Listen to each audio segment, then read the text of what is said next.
This is the Troll Patrol. Live. With Justin. Freakin.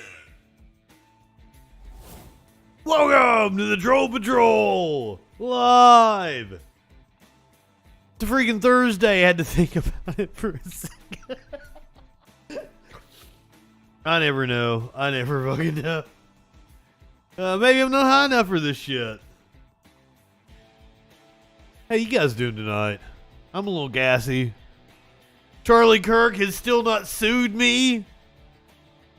I have even changed my Twitter handle to be Charlie Kirk. Please sue me. Please sue me. Please sue me. I am banking the success on this show on Charlie Kirk suing me for calling him a Nazi and a groomer. Both Nazi and groomer. I stand behind it. He is a Nazi and a groomer. I got untidiness on my set over here. I got an old bandana. I got last night's bandana laying back here behind me, cluttering my set. How dare I? Also, last night I thought that was an orange bandana. I didn't realize until I walked into the bathroom to fix my hair that I'd gotten a yellow bandana, not an orange bandana, and a yellow bandana. What is up, Warlord? It is my Friday night. So you know what that means. Tomorrow night is... Wait a minute. It's the end of the troll week. So this is the Troll Friday night. But then tomorrow is the Friday night with Sparkles. Cancel Ogres. Warlord's been trying to get my attention on something.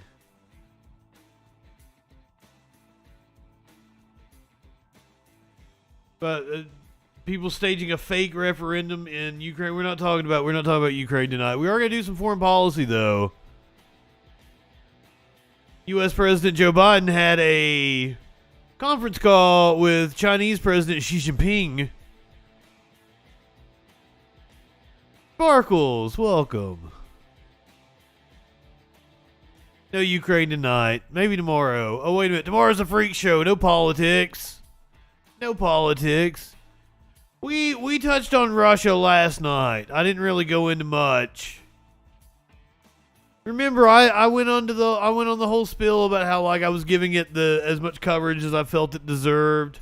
Like we talk about it, but it's not an every night thing. It's not the lead story every night. No, the lead story tonight is Eastern Kentucky getting flooded off the map. St. Louis. Record flooding in St. Louis still going on right now. But first tonight, here's your meme of the day. Warlord says pegging right as I put up the meme that says the original grinder, which is just a picture of a rest area.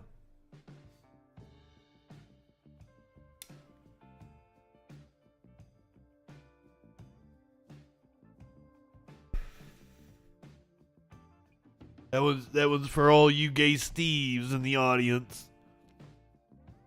You all know what I'm talking about. Let me show you the rain we're going to be talking about tonight. Preview this. This is what the forecast looked like today and into tomorrow. It's this band of rain that is causing all of the problems. See St. Louis in that band. Eastern Kentucky in that band.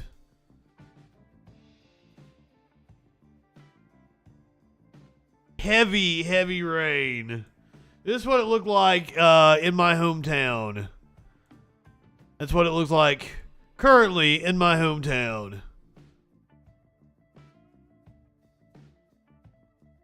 So we're going to be talking about the flooding throughout the, what would you even call it, the middle part of the United States. It was such a weird path that storm took, that it came up the backside of Mexico, missed Texas almost entirely, It hit Amarillo by morning.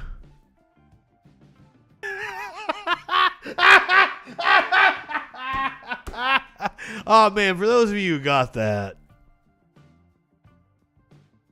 And it like I don't understand like it came through the middle of the country, just the middle. I mean the whole fucking East Coast got soaked. Is being soaked. But just this band through the middle here is insane to me. What is up, Sky Comet? It just takes some time in the middle.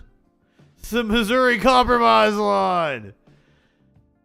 Oh shit, Warlord, you might know more. Like, in order to get that reference, you actually have to know U.S. history, and you might know more about U.S. history than most people that live in the United States, to be honest with you, especially if you went to school in the South. What else are we going to be talking about tonight? Monkeypox. It is a global emergency. I've kind of thought it was for like a month now, over a month. We've been talking about it for a while. Finally, the WHO is catching up to us. A deadly bacteria was detected in Mississippi, but hey, I'm not going to be all doom and gloom tonight. A fourth patient is seemingly cured of the HIV virus. So, we're going to talk about some deadly diseases. Monkeypox is possibly deadly.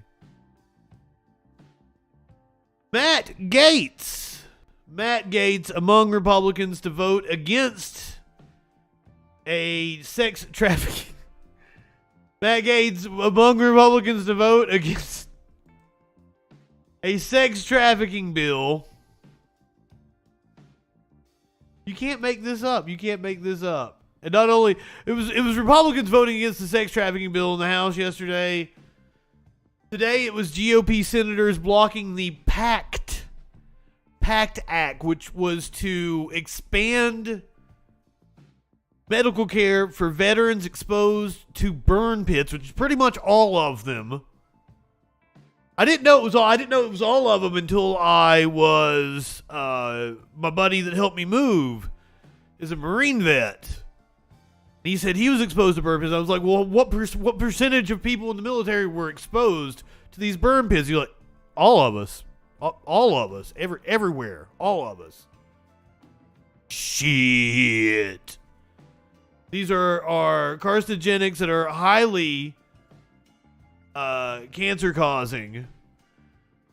The GOP senators blocked a bill expanding care for veterans exposed to these burn pits because Republicans truly are evil. Jon Stewart of the Daily Show, formerly of the Daily Show, I guess now of The Problem with Jon Stewart. He ripped into them, F-bombs and all. We're gonna watch the whole thing. The Biden administration was bracing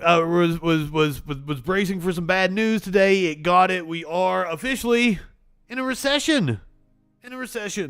Dustin, welcome. I'm sorry I'm giving you the doom and gloom. Big fire on 520 southbound. An oxygen tanker going up in flames. This is in Seattle.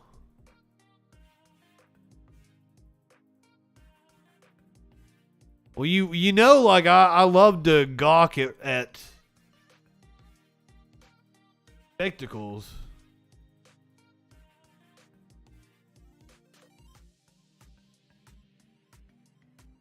We got video. Video shows vehicle with liquid oxygen catch fire. Multiple explosions on I-5 in Seattle. Wow. So this was updated at 4:44 p.m. So first published at 1:40 p.m. So this happened about 6 hours ago.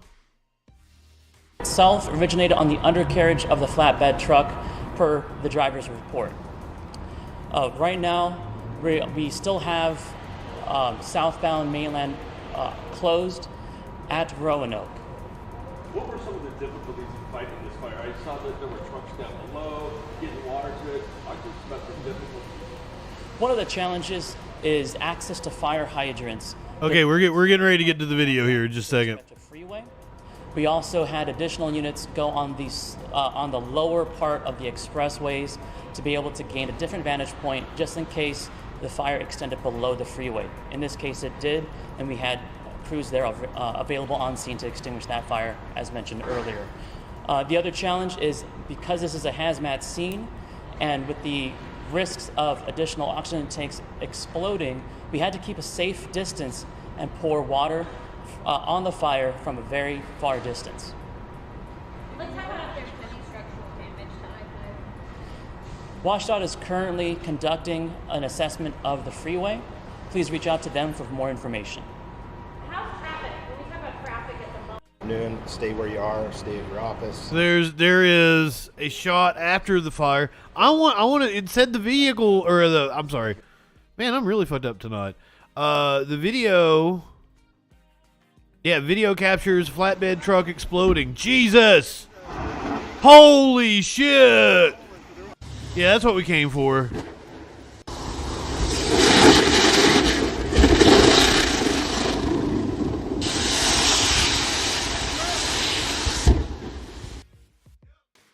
Damn! Driver on I-5 caught the moment. It happened. Here is a car on the freeway. Why am I not able to? Am I having a stroke right now? Hold on. I can't talk.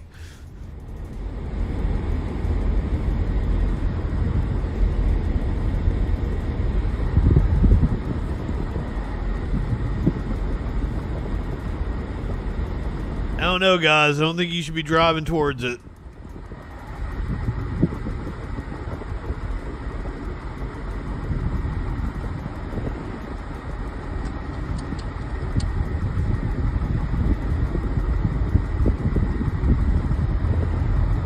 But then again, you're in the United States. You don't know if it's, it could just be a wildfire.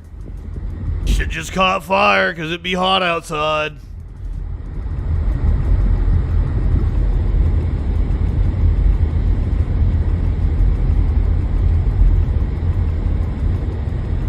I'm just kind of amazed at the people just driving into the smoke.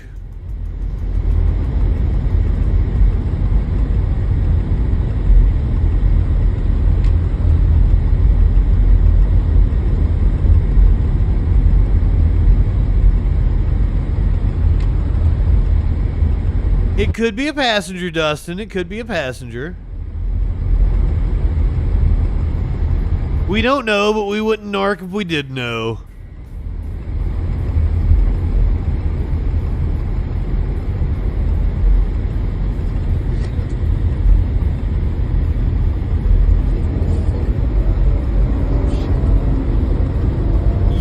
Yeah, they probably shouldn't have let them go by it like that. It was... I would hope that was after the explosion that we watched.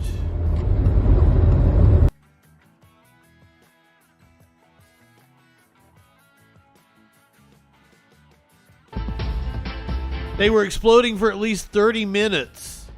Okay, this is the live shot. Wow. I said don't narc. I said don't narc.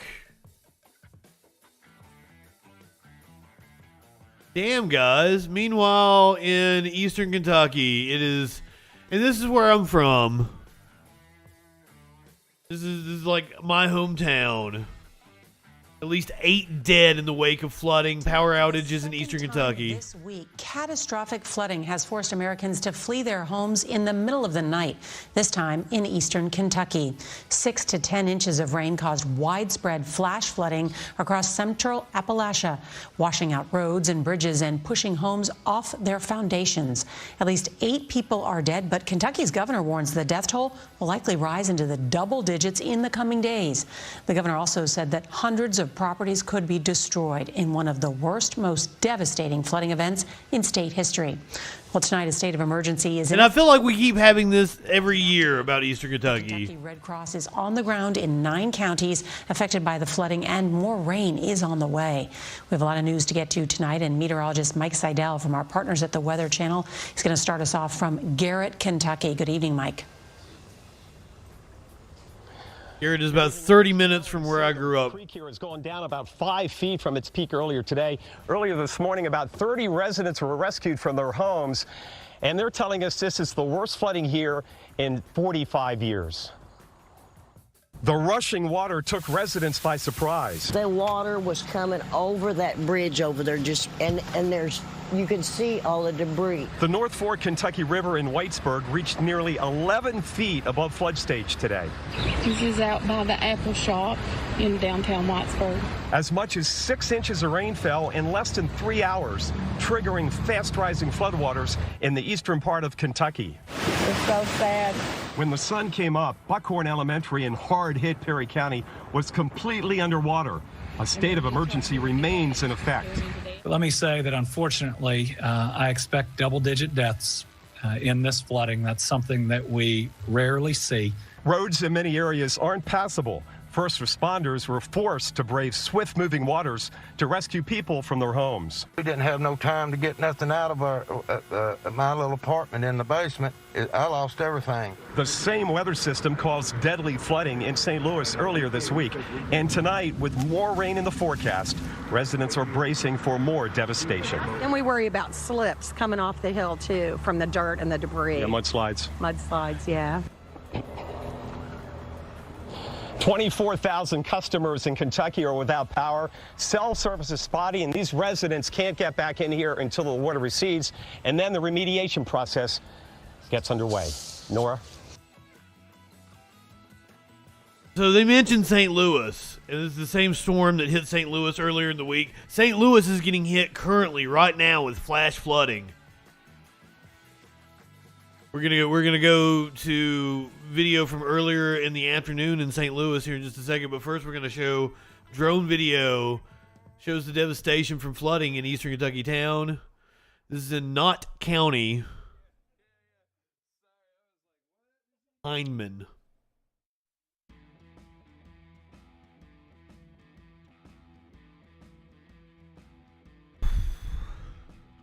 Tones, welcome.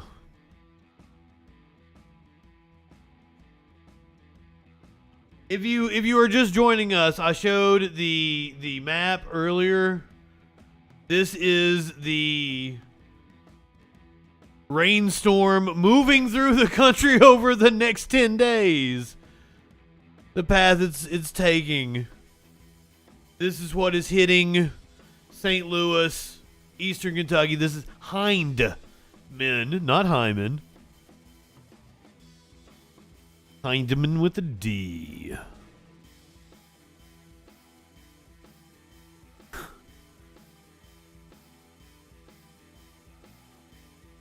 And I mean, like, eastern Kentucky knows flooding. But what has happened to it in recent years, in the last 10, 15 years?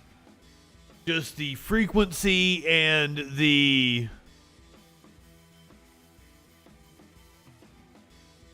gravity of the situation each time. And this isn't even the first time it's flooded this year there.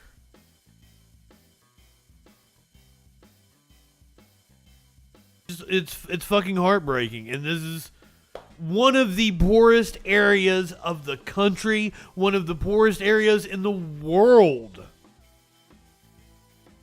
Poverty that rivals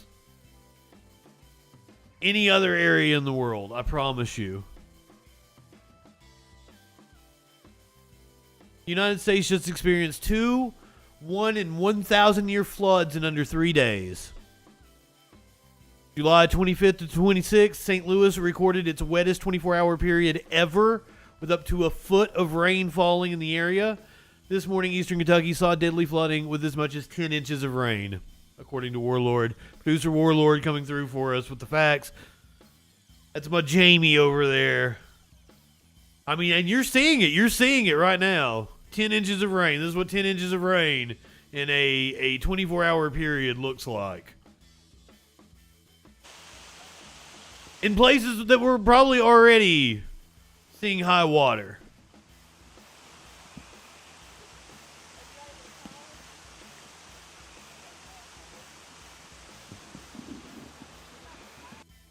I don't go home very much now, but when I would go home, I'd be like, I would ask my mom, like, they still haven't fixed the creek from the flooding that happened in 2013 or 2012.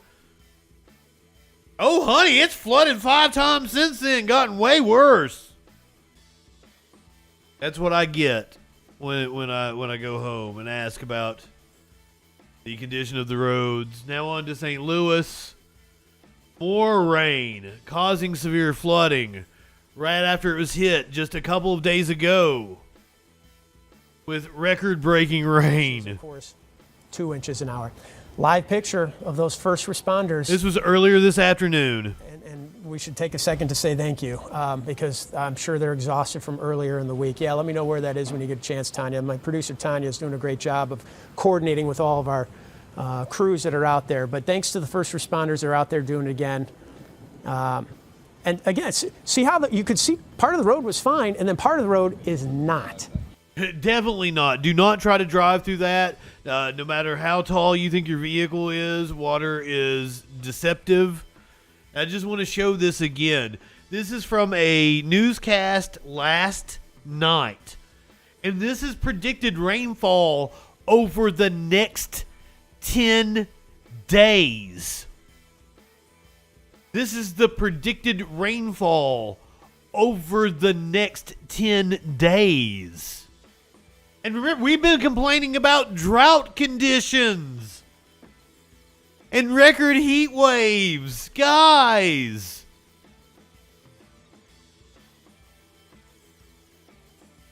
And it's you drive into the part that's low-lying, the drain clogged, and boom, you get water up into the wheel wells and the car stalls, and now you've got the fire department coming out to help you. I've not spent that much time in Missouri, Merkin. I've driven through St. Louis. It's not part of a river, but you've got too much water, too little time. This is 39th and Washington, by the way. It's exactly the entire state of Tennessee is seeing flash flooding right now. Lucky that I'm way up high on a hill. But hey, it's possible. It's possible we're gonna slide down to see the rest of the county here anytime soon. It has not actually rained that much where I'm at. I've turned the computer off a couple of times throughout the day when it stormed. It's just been kind of little pop-up storms. We are lucky, I guess.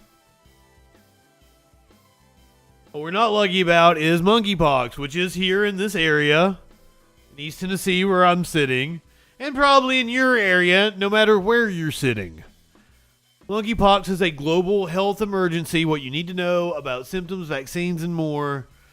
The monkeypox outbreak is officially a global health emergency. On Saturday, the World Health Organization sounded its highest level of alarm for the virus, labeling it a public health emergency of international concern.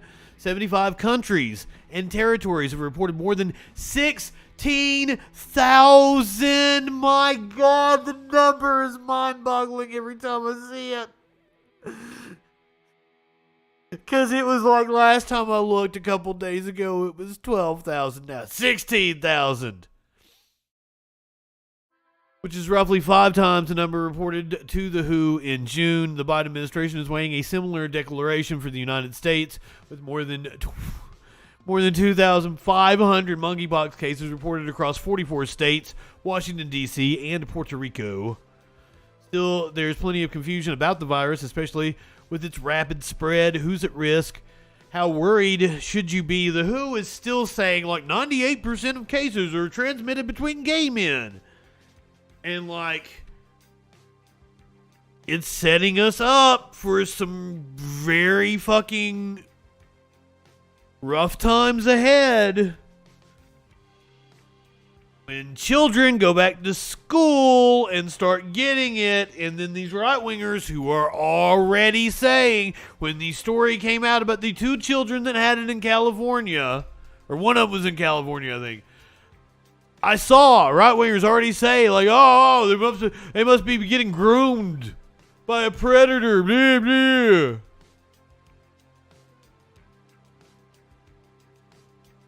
Morgan, I wouldn't deny it. That's another problem with this stigma they've placed on it.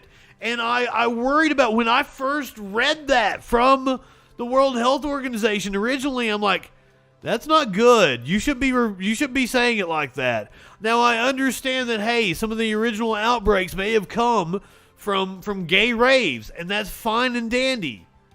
But I think we have a considerable spread among the general population. I doubt it's 98% of cases are within the gay community. I doubt that number.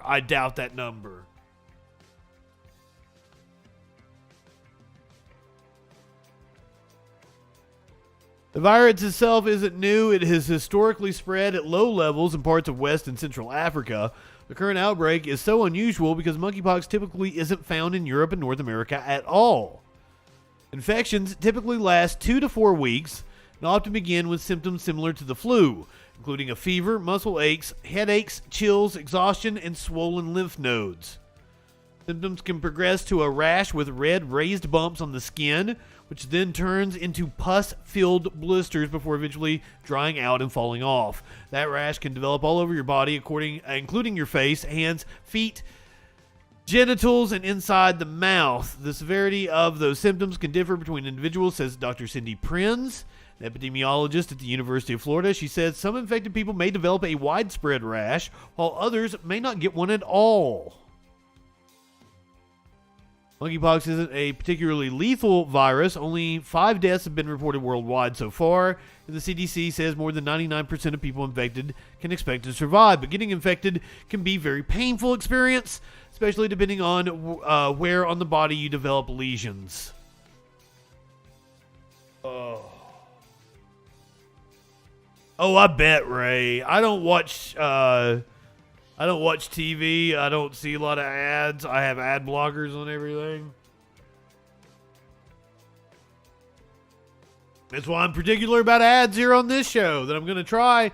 I took commercial break too late last night because I want to play my commercials and play Twitch commercials during that commercial break so you guys don't have to worry about it.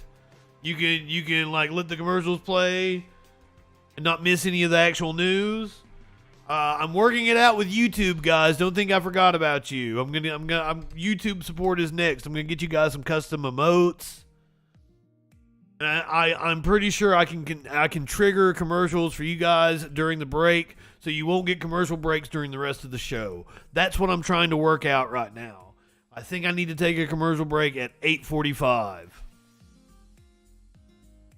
We'll see how it works out. We're still testing it out. War Machine. Yeah, weird that they were emphasizing the sexual aspect, and I think like they were hoping that it was just contained in one community. It would be easy to snuff out. Prince says monkeypox predominantly spreads through prolonged skin-to-skin contact with an infected person who has a lesion. It can also spread through body fluids, contaminated bed sheets, clothing, and other materials. Technically, the virus can also transmit through respiratory droplets through coughing, sneezing, and talking. But you'd have to be in close contact with an infected person for several hours for such transmission to occur. That's what I'm worried about with school going back into session. In some places in the country, we're just days away. There are some schools in Georgia that go back to school next week. This is as COVID cases are rising. This is as monkeypox is spreading. I am not looking forward to this. But then again, I've been saying that about the fall the last 2 or 3 years, haven't I?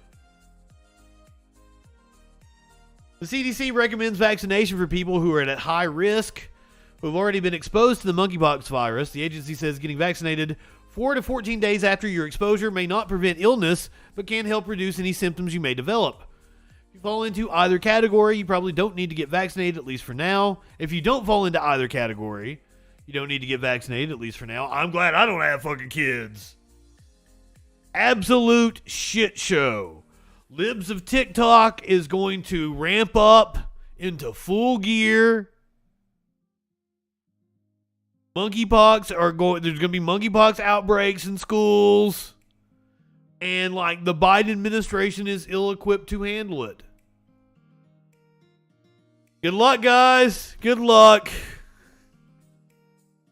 I mean, hey, I'm here too. Fuck. Currently, there are 2 monkeypox vaccines available in the U.S. The first is the smallpox vaccine. Apparently, it's 85% effective at preventing monkeypox. Second is called the, I'm going to fuck it up, Jynneos. That is better tolerated, meaning people experience fewer serious side effects from it. San Francisco and New York City have declared public health emergencies over monkeypox. I think it's just a matter of time, but I mean, before the federal government does. But knowing the federal government, when you should have been declaring a public health emergency a month ago? A month ago, probably. We saw it coming. We saw it coming.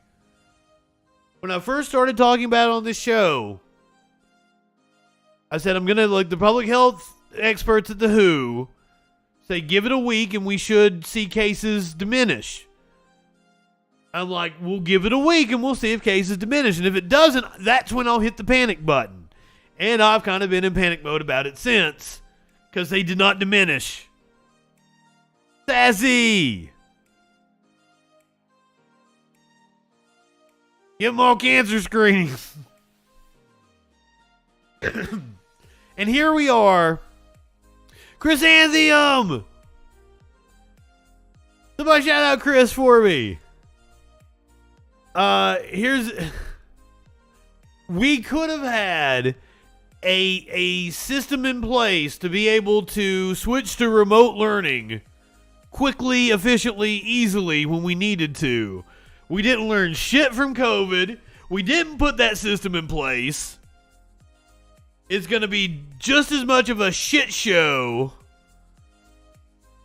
if they do have to shut the schools down because we have widespread monkeypox outbreaks.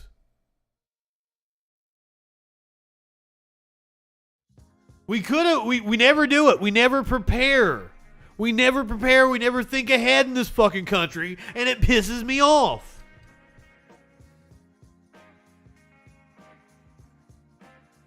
We need better infrastructure, yes. We need broadband to everybody. But we could have put that in place. We could have took the steps to make sure that we had a robust infrastructure for this. It was a perfect time when we were down, when the lockdown was actually going on in 2020. I know right-wingers like to act like things are still locked down.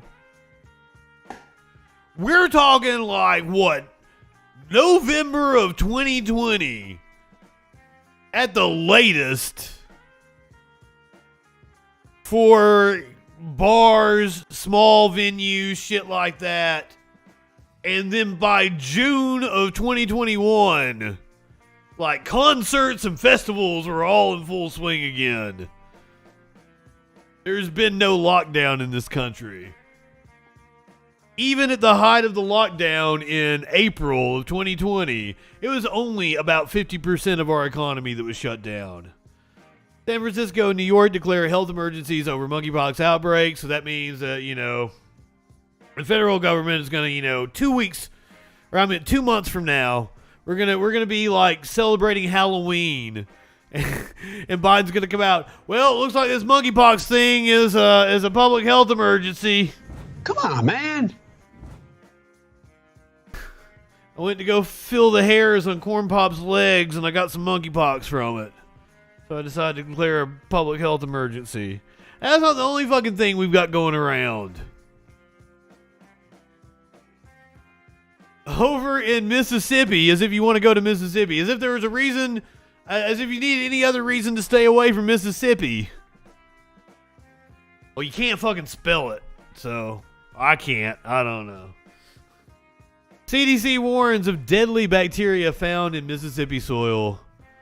I am not on top of my game tonight. I'm like at 80%. Maybe I'm not high enough. Maybe I need to take bong rips. I've been smoking out of the little pot. Maybe I need to get the bong ready to go. Not like I haven't already taken bong rips today.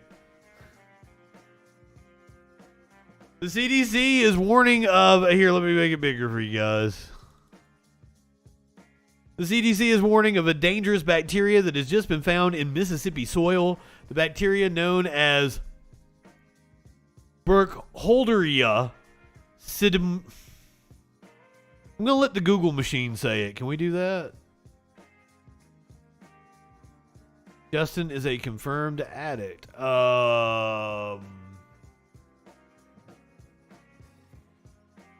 Would I call myself an addict? I want to know how to pronounce it, motherfuckers. I wouldn't call myself an addict. I have an addictive personality.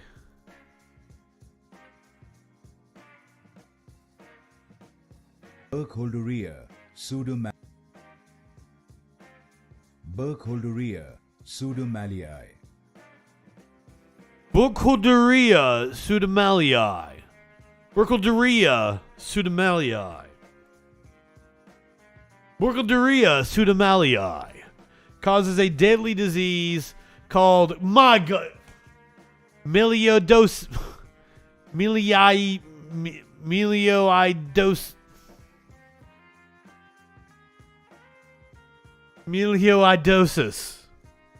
This is the first time the bacteria has been discovered on mainland U.S. soil. Typically, the bacteria is found in tropical regions, and previous U.S. cases have been connected to international travel.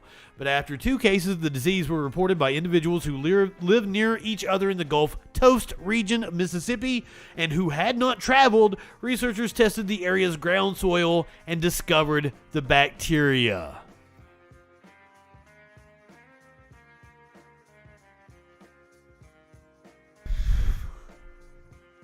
Thank you, Dustin. Thank you for the kind words. It was a chore to get there. Symptoms of milioidosis may include pain or swelling, fever, ulcers, coughing, headache, weight loss, and seizures. It's rare for someone that comes into contact with the bacteria to contract the disease, with one study finding it can infect 1 in 4,600 people exposed. The disease kills almost 90,000 people globally a year.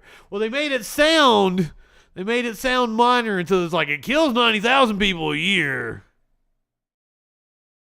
As I said, I didn't want to be all doom and gloom tonight, so while I'm hitting you with all these like deadly diseases that may get you, one that may not be able to get you in the future is the HIV. A 4th patient has been seemingly cured of HIV.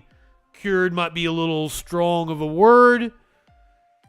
Man who has lived with HIV since the 1980s seems to have been cured in only the 4th such case. He was given a bone marrow transplant to treat blood cancer leukemia from a donor who was naturally resistant to the virus. The 66-year-old, who does not want to be identified, has stopped taking HIV medication. He said he was beyond grateful the virus could no longer be found in his body. The man is known as the City of Hope patient after the hospital where he was treated in Duarte, California. Many of his friends died from HIV in the era before antiretroviral drugs could give people a near normal life expectancy. Human immunodeficiency virus, HIV, damages the body's immune system. This can lead to AIDS, acquired immunodeficiency syndrome, and the body struggling to fight off infection. In a statement, the man said, "When I was diagnosed with HIV in 1988, like many others, I thought it was a death sentence.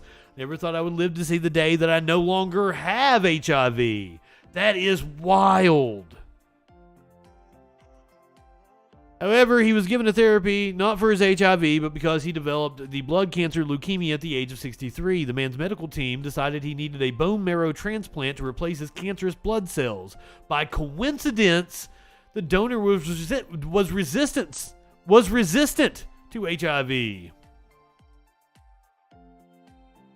The City of Hope patient was closely monitored after the transplant, and levels of HIV became undetectable in his body. He now has been in remission for 17 months.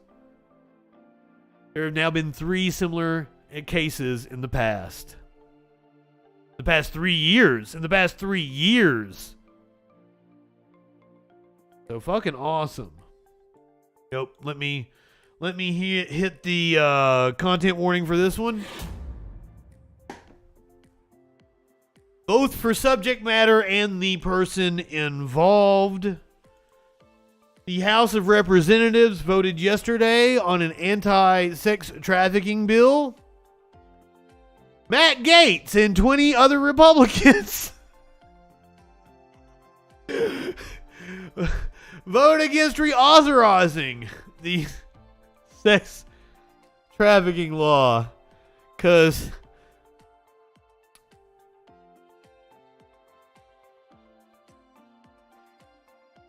the jokes just write themselves. The jokes just write themselves. Now, before we get into the story, hold on one second. I would like to, let me just go over here to the Twitter. We did the story on the young lady last night. Charlie Kirk said she looked like a thumb, apparently. I didn't realize that he was, I'm sorry, did I say Charlie Kirk? I meant Matt Gaetz. Matt Gaetz was actually talking about a specific person. Her name is Olivia Juliana. She's a 19-year-old activist and apparently a really badass person, and who is now apparently, that's why I wanted to check on it doing this story. She broke $1 million in 72 hours raised for abortion funds, thanks to Matt Gaetz making fun of her. Up to $1.1 million. This was 26 minutes ago. $1.1 million in 72 hours because of Matt Gaetz' rude comment. Verbal attack by Matt Gaetz. Olivia joined me on the readout last night. At that point, she had raised $330,000. 24 hours later, she is up to $1.1 million. Congratulations, Olivia. Keep fighting, and you are welcome back to celebrate getting to that million. Truly amazing. That is tonight's readout. I do want to update you. Thank you. I want to update you on 19-year-old Olivia. Fuck yeah. So take that, Matt Gaetz. And also, you're just coming completely mask off now. Matt Gaetz, under investigation for possible sex trafficking, was among 20 Republicans to vote against reauthorizing a sex trafficking law. Representative Matt Gaetz was one of 20 Republicans who voted no to reauthorizing the anti-human trafficking law on Wednesday. The Frederick Douglass Trafficking Victims Prevention and Protection Reauthorization Act of 2022 was approved in the House for reauthorization with a massive majority of 401 votes to 20. I want to know all 20 that voted against it. Here we go. Ryan Babin of Texas. Andy Biggs of Arizona, Lauren Boebert of Colorado, Mo Brooks of Alabama, Ken Buck of Colorado, Andrew Clyde of Georgia, Matt Gaetz of Florida. Which, pause, once again, how in the world is Matt Gaetz still in Congress? Louis Gohmert of Texas, Paul Gosar of Arizona, Marjorie Taylor Greene of Georgia, Andy Harris of Maryland, Jody Heiss of Georgia, Thomas Massey of Kentucky, Tom McClintock of California, Mary Miller of Illinois, Troy Nels of Texas, Ralph Norman of South Carolina, Scott Perry of Pennsylvania, Chip Roy of Texas, Van Taylor of Texas. Yes. You guys will recognize many of those names because they're all horrible people that we have to talk about all the time. That is your list of 20 Republicans that voted against a sex trafficking bill.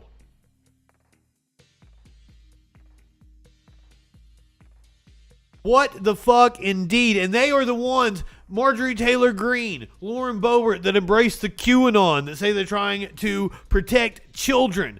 Fuck all the way off. Fuck all the way off.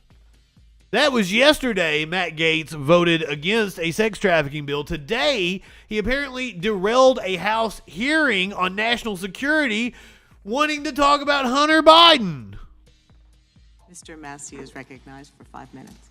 I yield to my friend from Florida, Mr. Gaetz. Is Hunter Biden a national security threat?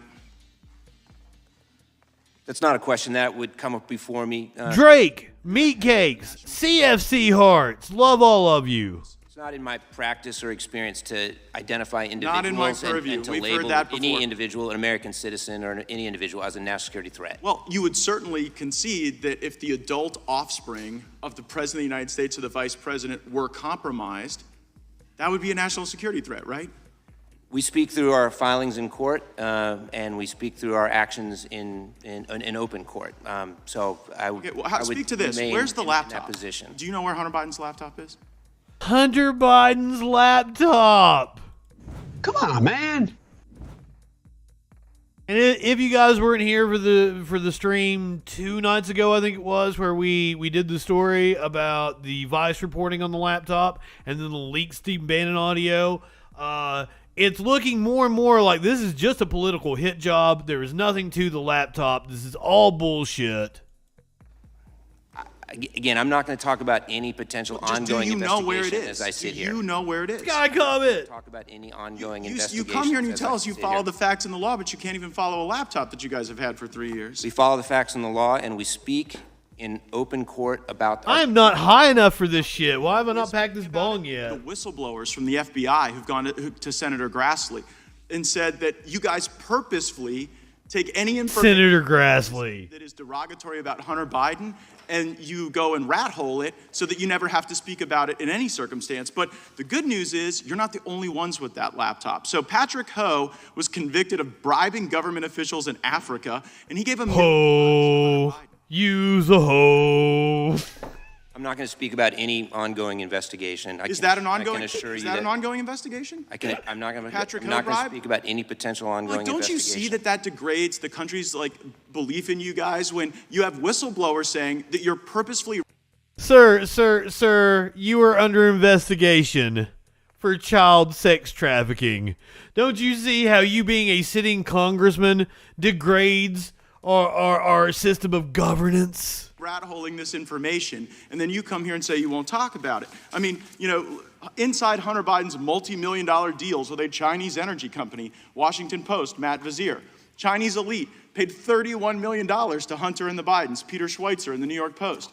Hunter Biden's business partner called Joe Biden the big guy in panicked messages. Do you guys call Joe Biden? Tony Bubba Belinsky. Tony Bubba Belinsky. Cases outside of the courtroom. By the way, Sky comment. Thank you for the bits. You are awesome. I love you guys so much. You guys have no problem leaking about other stuff, right? You got no problem. Are you want me to turn Matt Gaetz off? Is that what the bits were for?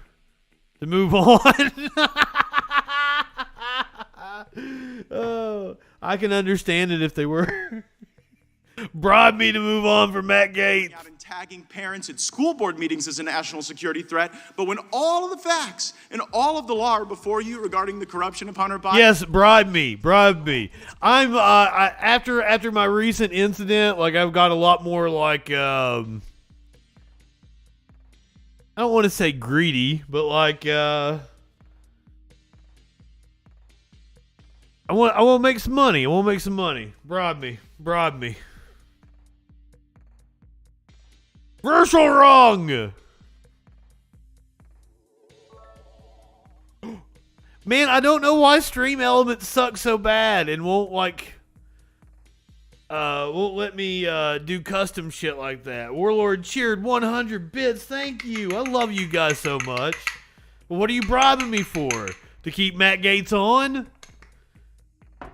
Sky Comet cheered bits to make me turn Matt Gaetz off. Warlord cheered more to get me to leave Matt Gaetz on. Is that what just happened? Is that what's going on?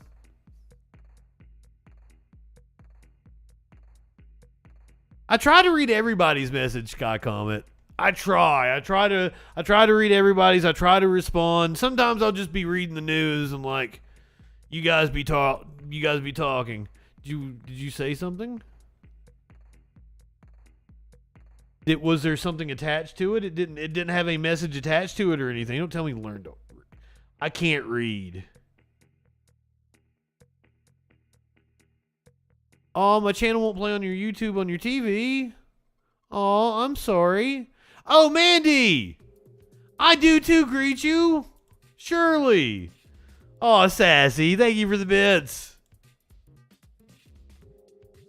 Was that to turn Matt Gaetz off? Is that what we got going on here?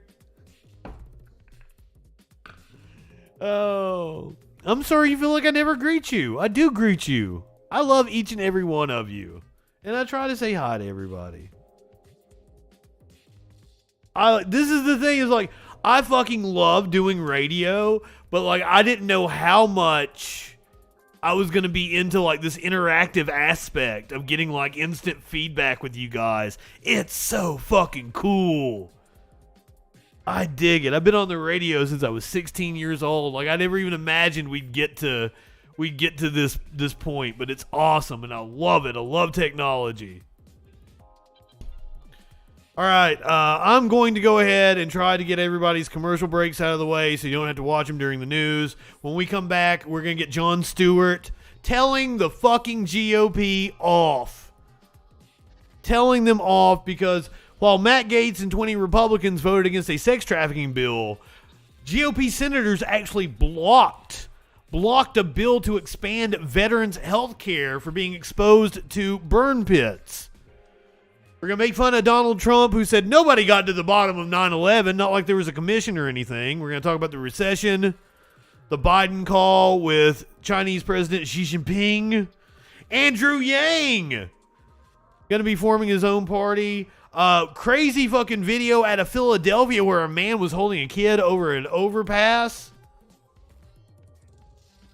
Alabama, Oklahoma set to resume executions.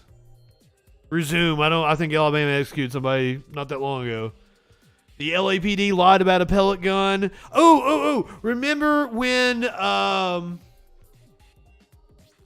when we did the story about the cop that tried to shoot a dog and shot his partner instead? We got the body camera footage now, and it's hilarious. Like, somebody needs to put the Benny Hill music under it. And we are totally going to watch that. So, I'm going to take a commercial break, go refill my tea, take a pee, play commercials for you guys on Twitch. And I'll even go and see if I can trigger them on YouTube so you guys don't have to watch them over on YouTube. So, we'll be right back here on the Troll Patrol live. Now we turn to YouTuber Justin FREAKIN. The guy's, he's a formidable voice in the culture. Uncensored and unfiltered political talk and debate from a leftist perspective. The day's top news stories and videos with astute social commentary. Not high enough for this shit. All we're establishing is this guy's wicked, sick aesthetic. Right-wingers are morons. You brought back the wrong kind of fucking cake, you idiot. I guess I gotta thank Matt Walsh for introducing me to Justin FREAKIN. Yet you're like, we'll pray for somebody. You think you can telepathically communicate with a deity, and you have the audacity to say somebody else has a mental disorder. For the love of God.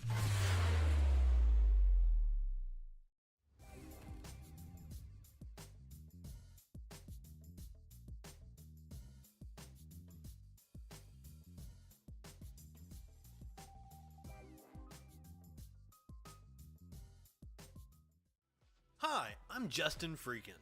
I'm a leftist broadcaster and comedian, not liberal, leftist.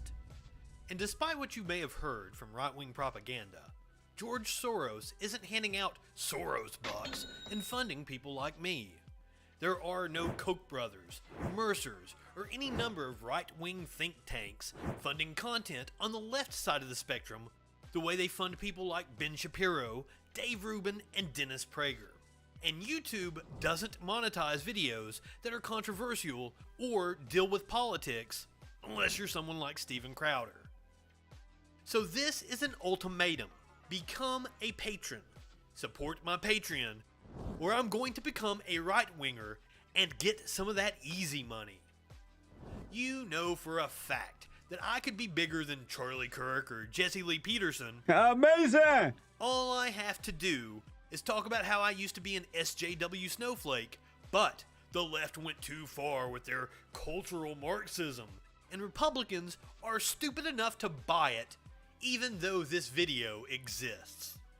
And you know I'm right, so give me your money or I'm selling you out.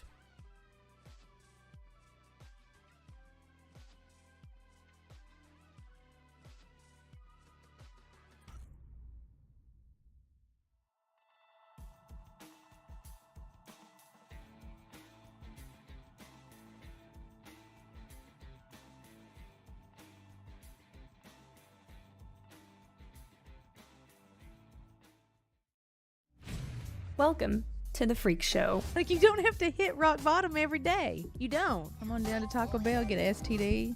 I've had a couple dozen them Kinder Eggs. Shut the fuck up. And some boogers. And then you follow him and he's in the fucking ditch before you ever even got to the food land. Everybody's gonna die. I don't like onions. I like Donnie Chico nuggets. I still could just slap the shit out of you. It's like a turtle, but wormier.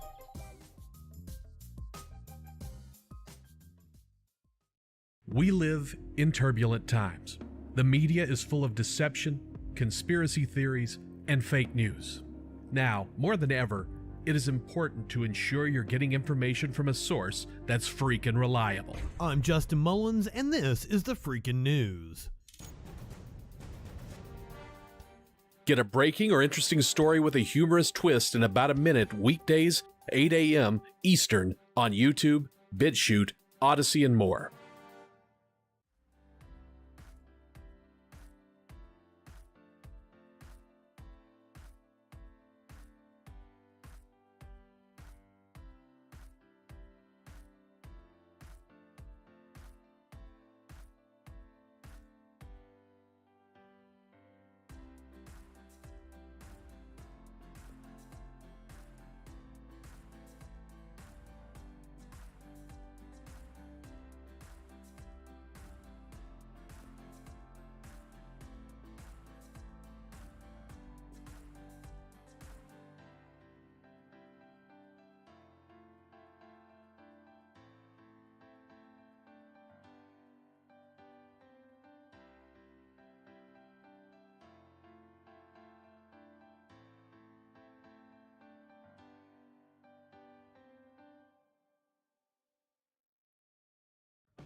Look who's got a smoke in his lap.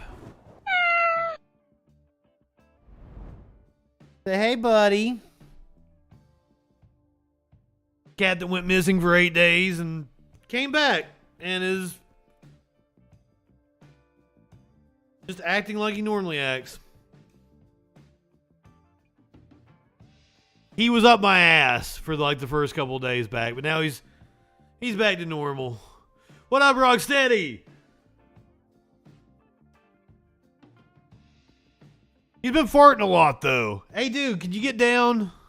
Can you get down? This is Smokey number 2. Like Snowball number 2 on The Simpsons. There's only one problem, is this is totally Smokey. Smokey had a very distinctive personality. And that is totally Smokey. Also, I promised every time that I take a commercial break, I'm going to give you something in return for the commercial break. When you come back, you're going to get a brand new meme. When you spend your whole life asking what is a woman, but never how is a woman. And don't forget what Matt Walsh had to say about me. Justin FREAKIN, the formidable voice in the culture. Rocksteady, I'm fantastic. Probably not high enough for this shit. That's why I packed this bong just for this occasion.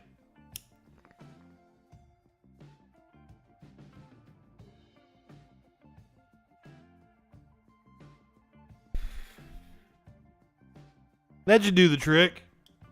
At least temporarily. Okay. I'm not a nice person. I don't like myself when I'm high. I self-medicate for a lot of reasons. Pot tends to, I shouldn't self-diagnose. I've said, I'm ADHD as fuck, and somebody got on to me one time for saying that about myself. I'm pretty sure I've got all the fucking traits. People describe ADHD to me, and I'm like, holy fuck, that's me. Weed helps me focus instead of, my mind going a million different ways. I'm also, I'm just kind of a jerk ass. I'm a jerk when I'm not high. I think that I speak quicker. That I am quicker to say things and snap at people, and I don't take the time to think about what I'm going to say when I'm not high.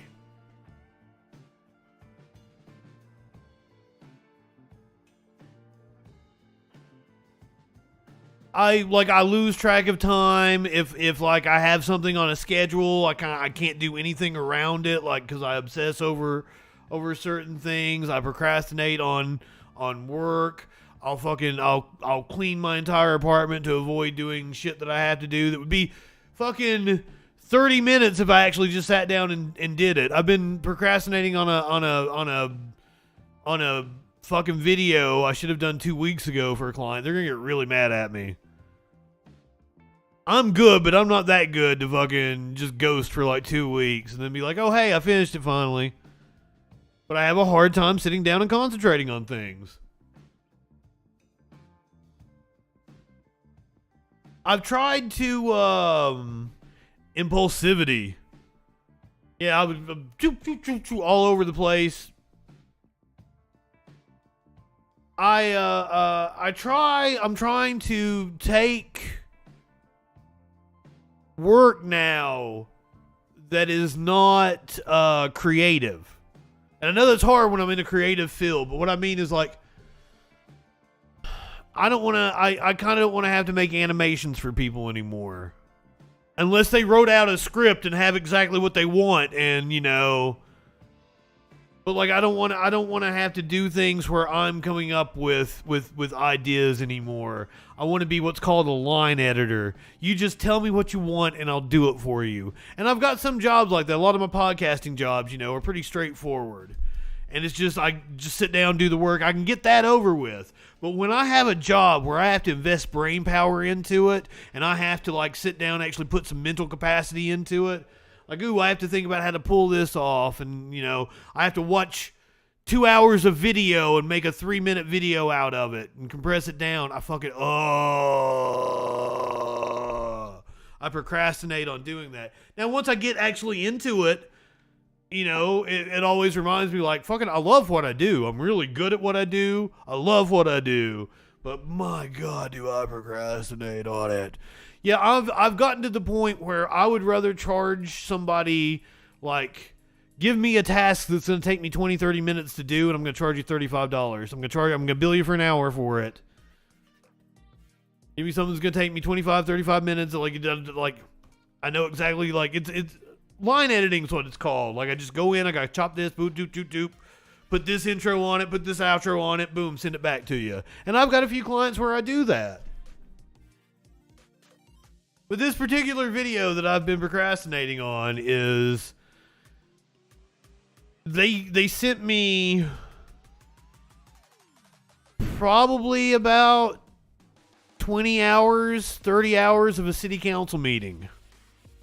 And they highlighted it for me. They gave me timestamps, so absurd things these city council people said. And they are absurd. They are absurd. And I've done some funny shit with it. But just like, I can't force myself to do it.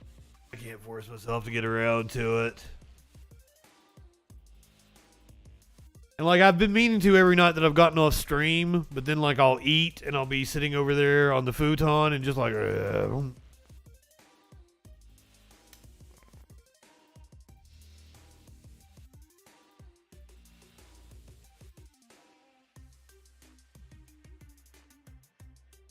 Anyway, we got shit to talk about. My issues are not near as bad as the issues some veterans are facing for being exposed to what they call burn pits. See, our military is incredibly wasteful, and instead of like recycling or properly disposing of shit, they created these burn pits.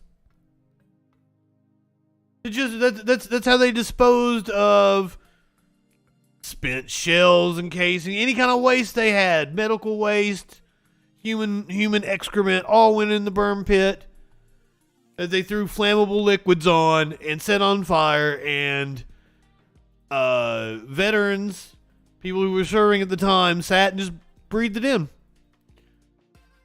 So a day after 20 GOP congresspeople voted against a sex trafficking bill, GOP senators were actually able to block a bill that would expand care for veterans exposed to toxins. Republican lawmakers blocked passage of a bill in the U.S. Senate on Wednesday that expands health care coverage for military veterans who were exposed to toxins and burn pits during their service. All Democrats and 8 Republicans voted for the Sergeant First Class Health Robinson Honoring Our Pact Act, but the 55 yes votes fell short of the 60 needed to end the filibuster. 3 senators did not vote. The PACT Act, which the House passed earlier this month, would enable additional health care coverage for more than 3 million veterans who were exposed to toxic burn pits and Vietnam-era veterans exposed to the deadly herbicide Agent Orange. Representative Pat Toomey said on the Senate floor that he didn't support the bill because it would create $400 billion in unrelated spending, which he called a budgetary gimmick. My concern about the bill has nothing to do with the purpose of the bill. This budgetary gimmick is so unrelated to the actual veterans issue that it has to do with burn pits that's not even in the House version of this bill. Although Toomey urged his colleagues to immediately fix the issue, Senator John Tester accused Toomey of having problems with supporting the country's veterans. Let's hear from Tester right now, the Democrat from Montana. Yeah, Montana.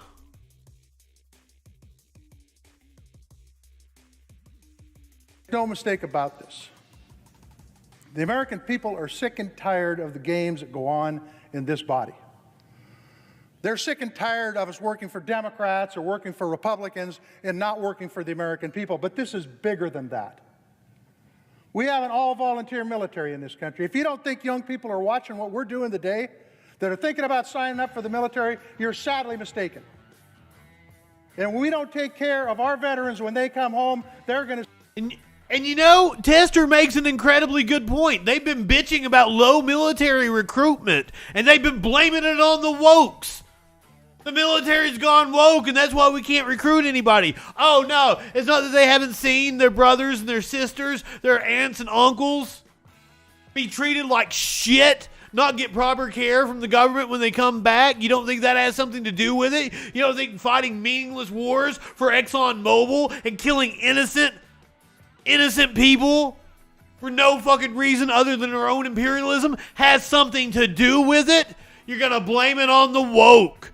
Maybe it is. Maybe it is the wokes. They woke up to your fucking lies about fighting for freedom. So maybe the military did go woke.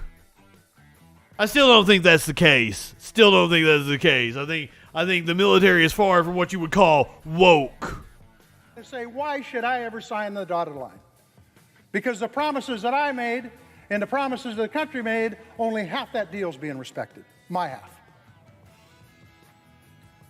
This is a sad day in the United States Senate.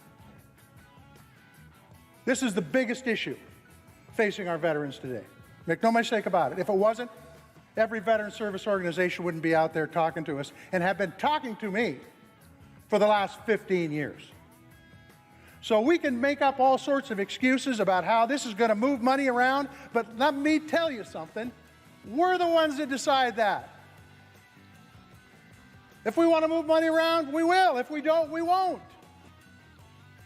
In the meantime, sir, technically it's the House that decides that. I mean, you might be saying we as in terms of Congress. It's not actually the Senate. The House controls spending. let's pass this bill. Let's get veterans the health care they've earned.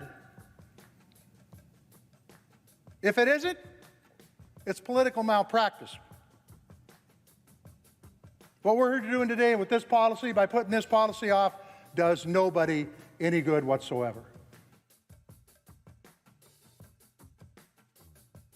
Now, make no mistake about it, I don't support the military in any way or U.S. imperialism, but if you're going to send people off to war, you need to take care of them when you bring them back. Here is Jon Stewart earlier today. That's why I thought the vote was today. The vote was apparently yesterday. But this was Jon Stewart this morning, lighting the Republican Party up for the bullshit they pulled. So ain't this a bitch? Yeah. Ain't this a bitch? America's heroes who fought in our wars, outside sweating their asses off, with oxygen, battling all kinds of ailments, while these motherfuckers sit in the air conditioning, walled off from any of it. They don't have to hear it. They don't have to see it. They don't have to understand that these are human beings. Do you get it yet? Do we see that these aren't heroes? These are men and women, mothers and fathers, sisters and brothers that we just let stand outside in the heat when they can't breathe.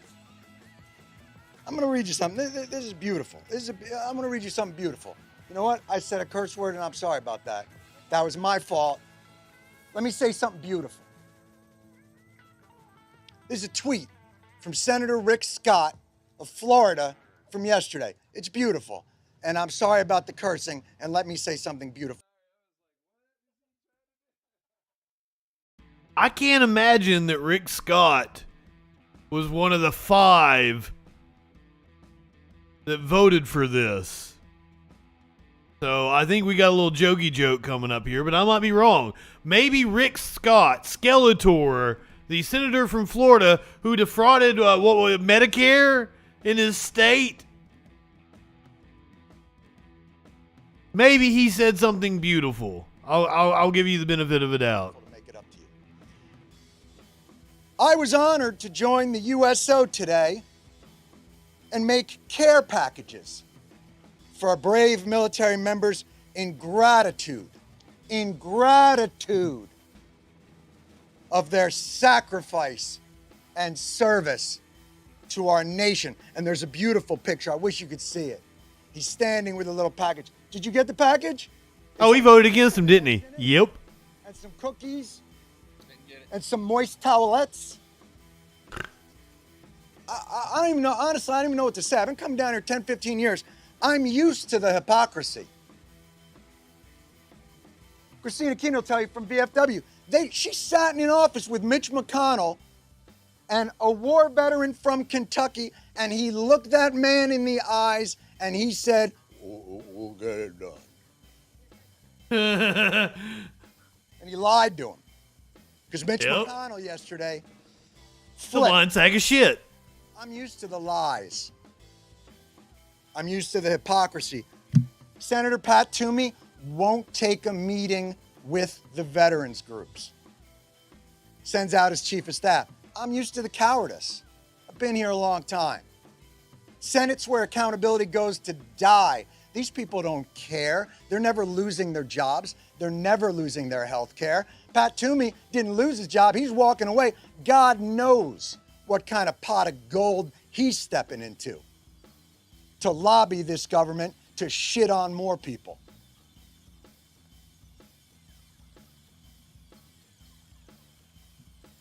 I'm used to all of it, but I am not used to the cruelty.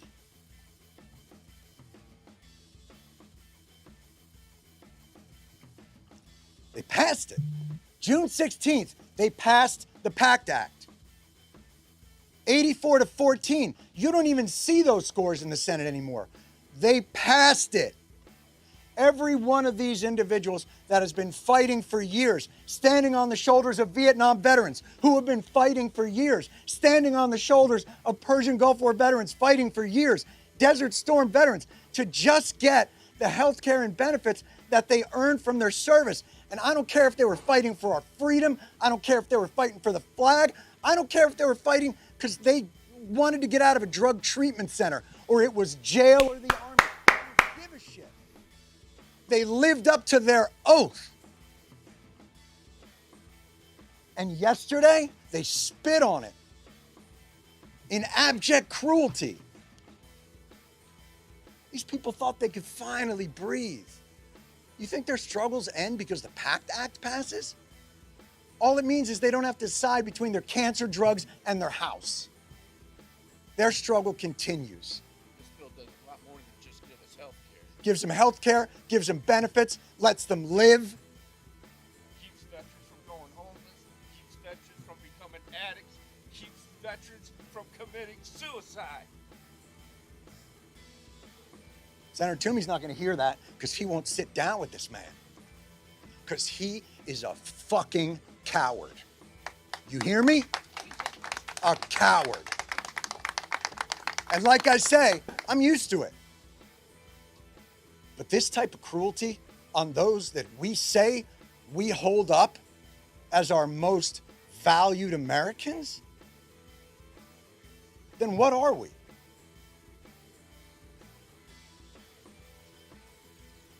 Pat Toomey stood up there, patriot.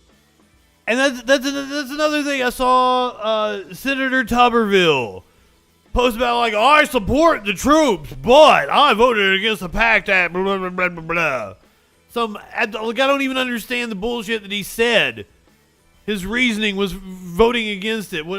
It was the same shit that we read in The Hill. I don't even remember what that shit was. What the Republicans said their reasoning was.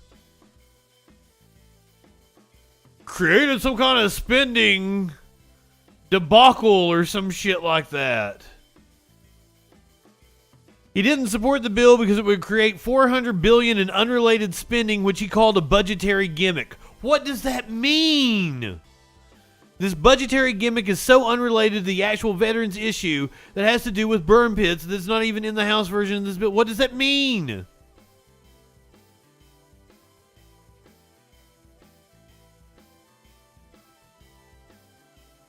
Patriot Pat Toomey, excuse me, I'm sorry. I want to give him his propers. I want to make sure that I give him his propers. Patriot Pat Toomey stood on the floor and said, this is a slush fund.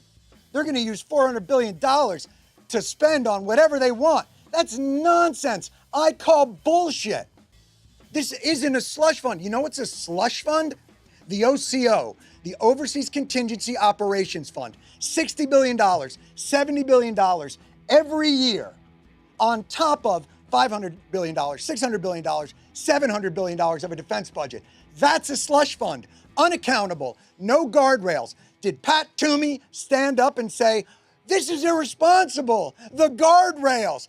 No, not one of them did. They vote for it year after year after year. You don't support the troops, you support the war machine. That's all you care about. He personally signed the doc. Voodoo, what's up? Boy, they haven't met a war. Don't even get me started. Don't even get me started on the USPS. Man, I've been on like a libertarian page arguing about the post office with those fucks. Like, let me tell you about the post office, motherfuckers. Oh my God, Trump wanted to give himself the Presidential Medal of Freedom. That was a thing we found out. Come on, man. haven't met a veteran they won't screw over. What the fuck are we? They haven't met anybody they won't screw over. And now they're going to go away. Pat Toomey says, I've got veterans groups behind me. I call bullshit. These are the veterans groups. VFW, American Legion, IAVA, Wounded Warriors, DAV, AMVETS. They're all here. This is the Veterans Community, Senator. That's the groups, yes. In fact, you won't let them stand in front of you. Cowards, all of them. Cowards, all of them. And now they say, well, this will get done. Somebody said buck. After we get back from our summer recess, maybe during the lame duck. Because they're on Senate time. Do you understand? You live around here. Senate time is ridiculous. These motherfuckers live to 200. They're tortoises. They live forever. And they never lose their jobs. And they never lose their benefits. And they never lose all those things. Well, they're not on Senate time. They're on human time. Cancer time. Don't you have families? Don't you have people? Cicero. How to live their last moments? I know some of them. They've been down here advocating with us. They spent their remaining time advocating so that other soldiers didn't have to face the He's fucking right. depravity and the desperation that they faced. And none of them will hear it. And none of them care. Except to tweet. Boy, they'll tweet it. Can't wait to see what they come up with on Veterans Day, on Memorial Day. Well, this is the reality of it. They're full of shit. I honestly don't even know what to say anymore, but we need your help because we're not leaving. These people cannot go away. I don't know if you know this. You know, obviously I'm not a military expert. I didn't serve in the military, but from what I understand, you're not allowed to just leave your post when the mission isn't completed. Apparently you take an oath. You swear an oath, and you can't leave. But these folks can leave because they're on Senate time. Go ahead, go home, spend time with your families, because these people can't do it anymore. So they can't leave until this gets done. Because these people will not give up, they will not give in, and they will not relent. This is an embarrassment to the Senate, to the country, to the founders, and all that they profess to hold dear. And if this is America first, then America is fucked. Okay, so here's the thing with Jon Stewart is like you can claim one, he's Gen X, so he's not a millennial. He grew up in a different time. He's also he's a liberal. He's a celebrity. He came up through the celebrity world in the 90s, which is completely different than now. But he embodies what like Michael Brooks to me. That's a totally good reason to have a beef with him. That's something you can have disagreements with people, but still platform good ideas and still not excommunicate people from the fucking Workers' Party of Massachusetts deleted me. Just whoop. Because they were making fun of AOC for the arrest thing. Oh, she's pretending to be arrested. No, she wasn't. It's okay to have policy disagreements with people, but don't attack them with bullshit. Can you not attack her with bullshit? Because it responded back to me, we don't stand corporate politicians around here. I don't know how AOC is a corporate politician, but okay, don't stand her, but don't attack her with bullshit. Yeah, I'm not familiar if he blocked his staff from being unionized or something. I'm not familiar with that.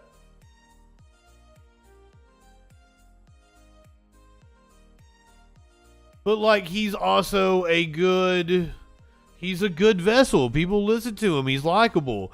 And he embodies the Michael Brooks kind of spirit. He tore apart the war machine. He tore apart the establishment. But like he connected with people on an individual level. He is connected with the troops that he has seen on an individual level. He was wearing his USO hat. Oh fuck, he's a boomer? Well, that explains he's like he's the coolest fucking boomer ever then.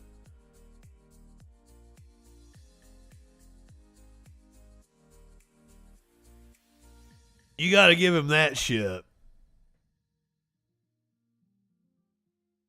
Yeah, I thought he was Gen X.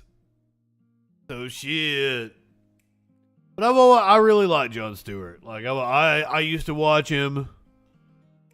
I used to watch him and Colbert nightly. But then again, we were talking like back in Bush era, and then like it was a different time. A different time period. I guess I don't know if the Colbert Report was on just yet. Probably came on like the ass end of the Bush era, the beginning of the Obama era. And like I don't watch Stephen Colbert the way I used to, and I'm like, it's weird that he hosts the Late Show. I was a Colbert fan, and I was also a Late Show fan. I was a Dave fan. But like, it's just like, I watch the clips on YouTube. But like, I turned down pussy one time in college. Because I was like, oh, I just got high. I was sitting here having snacks and David Letterman's on. And it was a thing for me. I like to watch Dave. Still crazy. Like, to this day, I will, come Thanksgiving time, I've got clips of him guessing his mom's pies and shit. I'll sit here and laugh my ass off. Ooh, there's now a like Worldwide Pants created a YouTube channel, right? Because like CBS doesn't own like the comedy bits, the guest interviews. I loved Letterman, but once again, like, I came up, like, I caught the ass end of Letterman on NBC. And then I saw pretty much, like, his entire run on CBS. Like, that was my late night. I think Letterman ultimately had the better career and is more respected. I think. And I think the late night wars worked out the way they should have. Loved Letterman, man. Like, fucking on the old show, on, you know, the late night show. He had broke down on the side of the, because he used to do a lot more like shit out on the street and stuff before he was like really fucking famous. And so he had broke down, or pretended to break down, and he gets out of the car and he pulls out the dipstick. And he's got like chocolate on it or something, like, and he licks it. So Conan okay, here's the thing, Sassy, is like, Conan probably ended up where here, like, we're gonna have to have a whole discussion now. Oh, where's my meme disappeared.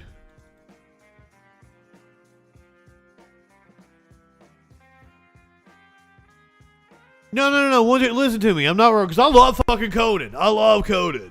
But I don't think he was the right fit. No, I think he got screwed. Yeah, NBC did him wrong. Like, I'm not gonna disagree with you. My argument is that everything ended up the way it should. His show on TBS was far better than the Tonight Show with Conan would have ever been.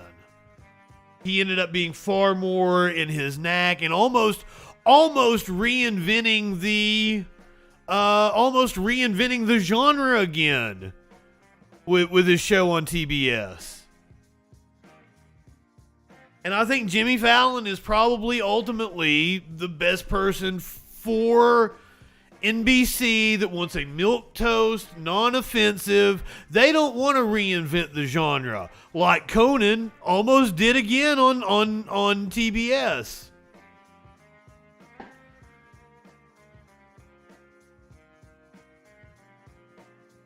And Fallon works far more for the corporate, the big network, wants to appeal to as many people as possible. Conan is absolutely smarter than all those hosts. I'm just saying that the platform, the TBS slot, he would have been too restricted to do what he did all over again and create a whole nother brand that was successful and, as I said, reinvented the genre again and help launch other shows and help launch, even if the shows didn't last, he was trying to launch new talent and shit. He was very hands-on in TBS's late night. And like he still does a show, right? Like it's like a once a month he does like specials or some shit. I don't watch Fallon. He's exactly what they would want. He's the reason why Jay Leno was what they would want over a David Letterman. David Letterman's a little more edgy. David Letterman's a little more out there, a little more avant-garde, a little more like cutting as well. And just it didn't fit on the friendly NBC Peacock, you know? Over here on CBS, hey, we're a little bit cooler. We got David Caruso putting on his glasses. Yeah!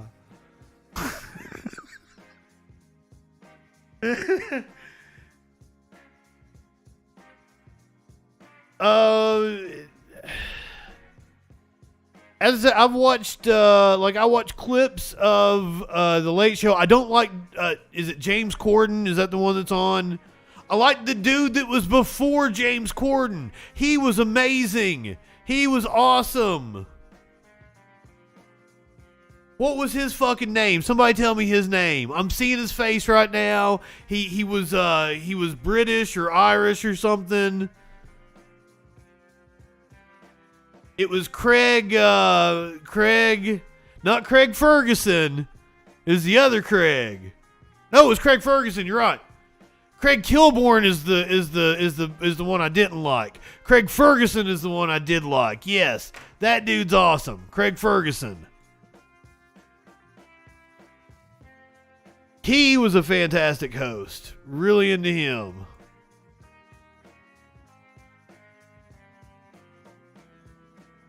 Yeah, that dude was really funny. Yeah, Kilborn was before Ferguson. I didn't like Kilborn that much. I thought Kilborn was better on like Sports Center. Kilborn did the Daily Show before Jon Stewart. I don't know, this is just kind of like my genre of show, right? I dig political comedy. I probably don't watch it as much as I used to. Like I couldn't tell you the last time. Like I've watched like a Samantha Bee sketch here and there, and that's probably why she got canceled. I wasn't supporting her.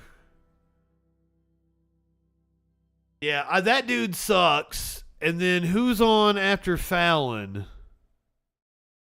Is that the TRL dude? Or do they have somebody else over there? Seth Meyers! No, Seth Meyers is fucking cool. Seth Meyers is good. He's got his own style. I really dig it.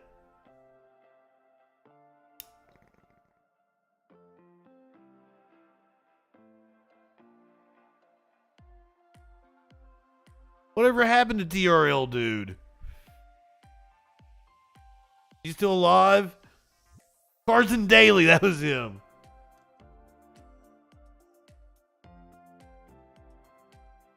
I hope I didn't just like jinx him. We're gonna get off the stream and like Carson Daly, 56, dies. Oh shit. I didn't mean to wish him away. He's on a morning show.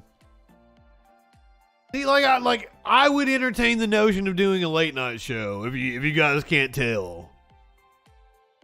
And that was like always my thing in college. Like, I tried to do put a late night show together, but I had too much going on. I had depression bad because the girl fucked my head up. No, literally, I went out to dinner with like the first time I went on a date after the breakup with the college girlfriend, and the young lady I went on a date with said, whoever the last woman was you went out with fucked your head up. And I'm like, what in the world does that even mean? That was a long time ago. But I wasn't in the right headspace. I was trying to do like a late night style talk show that would have been the Freak Show.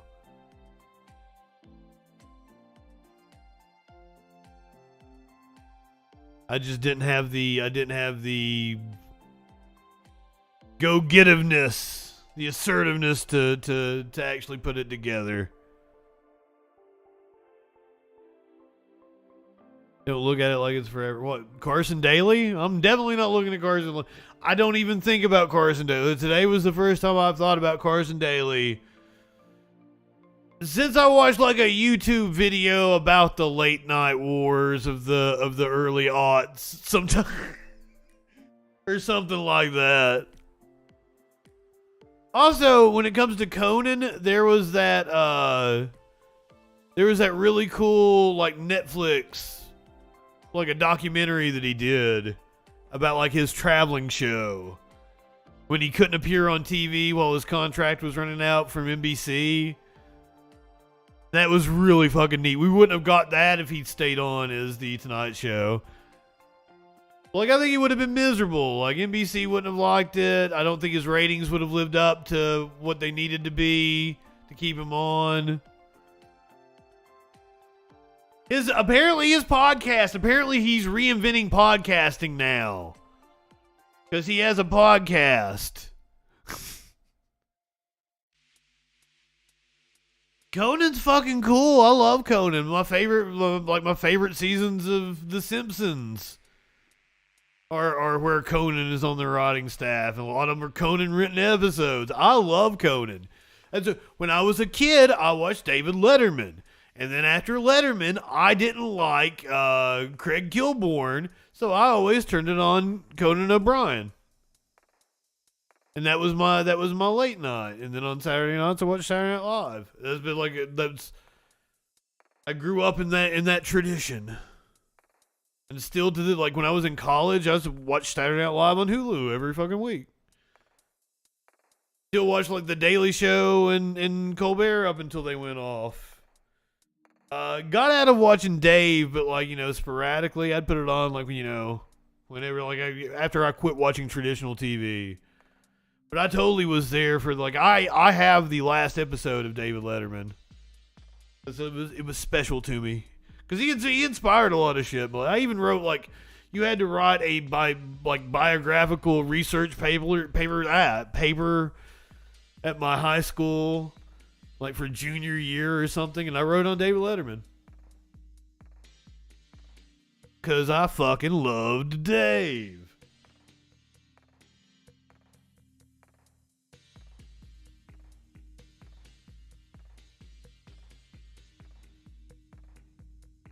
I'm a big fan of Conan, and I give props to people now. Like something new's getting ready to burst on the scene. Apparently, it's not the Lily Singh or whatever. Like that show bombed. I don't even think it's on anymore. Well, like she was on at like 3:00, so.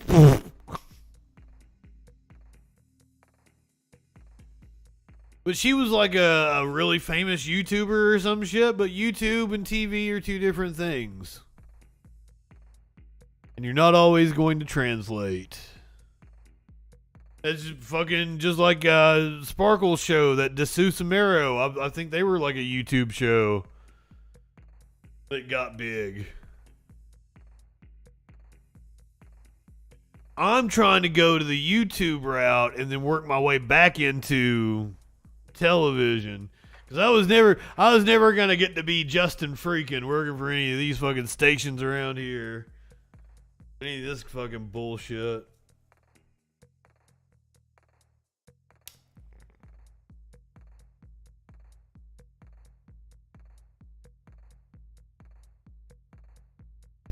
Oh yeah, we were doing news, weren't we? Got me off topic talking about late night television. Because I am a connoisseur of late night television. I do. Pretty into it. Maybe not so much anymore. As I said, I watch clips on YouTube from time to time. Alright, so we heard from Jon Stewart about the burn pits That was related to the Iraq and Afghanistan wars. And if you guys remember correctly, those wars, those probably unjust wars, Iraq definitely unjust, Afghanistan probably unjust. Those wars followed the attacks on 9/11. Today we found out that Donald Trump thinks nobody got to the bottom of 9/11. With the city of New York, you, of all people, understand the passion surrounding 9/11. What do you say to those family members who protested earlier this week and will be doing so again on? Now, he is apparently at the Bedminster, New Jersey golf course he owns, where they're hosting the LIV golf tournament, which is funded by the Saudis. For those of you who might be unaware, 15 of the 19 hijackers were Saudi. 9/11 was funded by the Saudis. Appears to be a Saudi.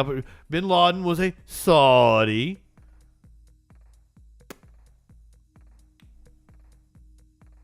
It seems to be an attack carried out by the Saudis. And here, Donald Trump, the former president, is hosting. The LIV has been a bit of a hot potato that nobody really wants to touch, but Donald Trump's like, yeah, I'll host it at my golf course. On Friday. Well, nobody's gotten to the bottom of 9/11, unfortunately, and they should have, as to the maniacs that did that horrible thing to our city, to our country, to the world. So nobody's really been there, but I can tell you that there are a lot of really great people that are out here today, and we're going to have a lot of fun, and we're going to celebrate, and money's going to charity. A lot of money's going. Look at that fat ass. And yeah, really the best players in the world, many of the best players in the world, and soon you'll probably have all of them. Hey, Justin, are you trolling? You're so closely associated with this. What lies am I implying? That was Donald Trump's response when asked about criticism he's received from 9/11 families for hosting the Saudi-backed LIV golf tour at his club.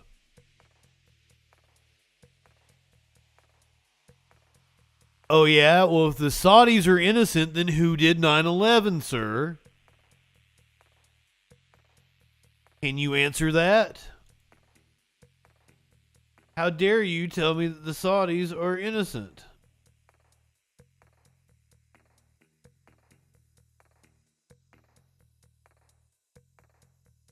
The Biden administration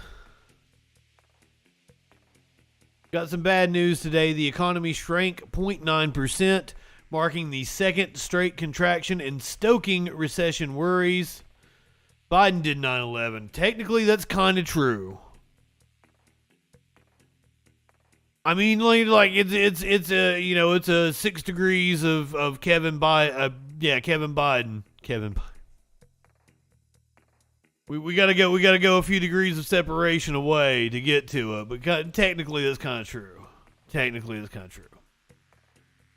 The U.S. economy has contracted for a second straight quarter, sounding the alarm over a possible recession as the nation grapples with soaring inflation and rising interest rates. Top economists don't believe a downturn has begun, but some predict a mild one is likely by early next year. Residential investment plunged last quarter as the housing market slumped amid sharply rising mortgage rates, while business stockpiling and investment also declined, more than offsetting a modest advance in consumer spending. The nation's gross domestic product, the value of all goods and services produced in the U.S., shrank at a seasonally adjusted annual rate of 0.9% in the April to June period. This is according to the Commerce Department. That followed a 1.6% drop early this year. Economists surveyed by Bloomberg had forecasted a 0.5% rise in GDP. Hunter Biden's laptop did 9/11. Or if the laptop didn't do 9/11, I bet it knows who did.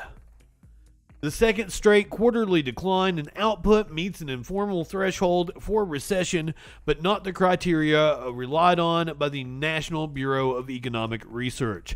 The nonprofit group defines a recession as a significant decline in a broad range of economic activity, including employment, retail sales, and industrial production. So we'll have to see if this ripples through, but also if there was a 1.6 drop early on this year and now it was a 0.9% drop. At least it's,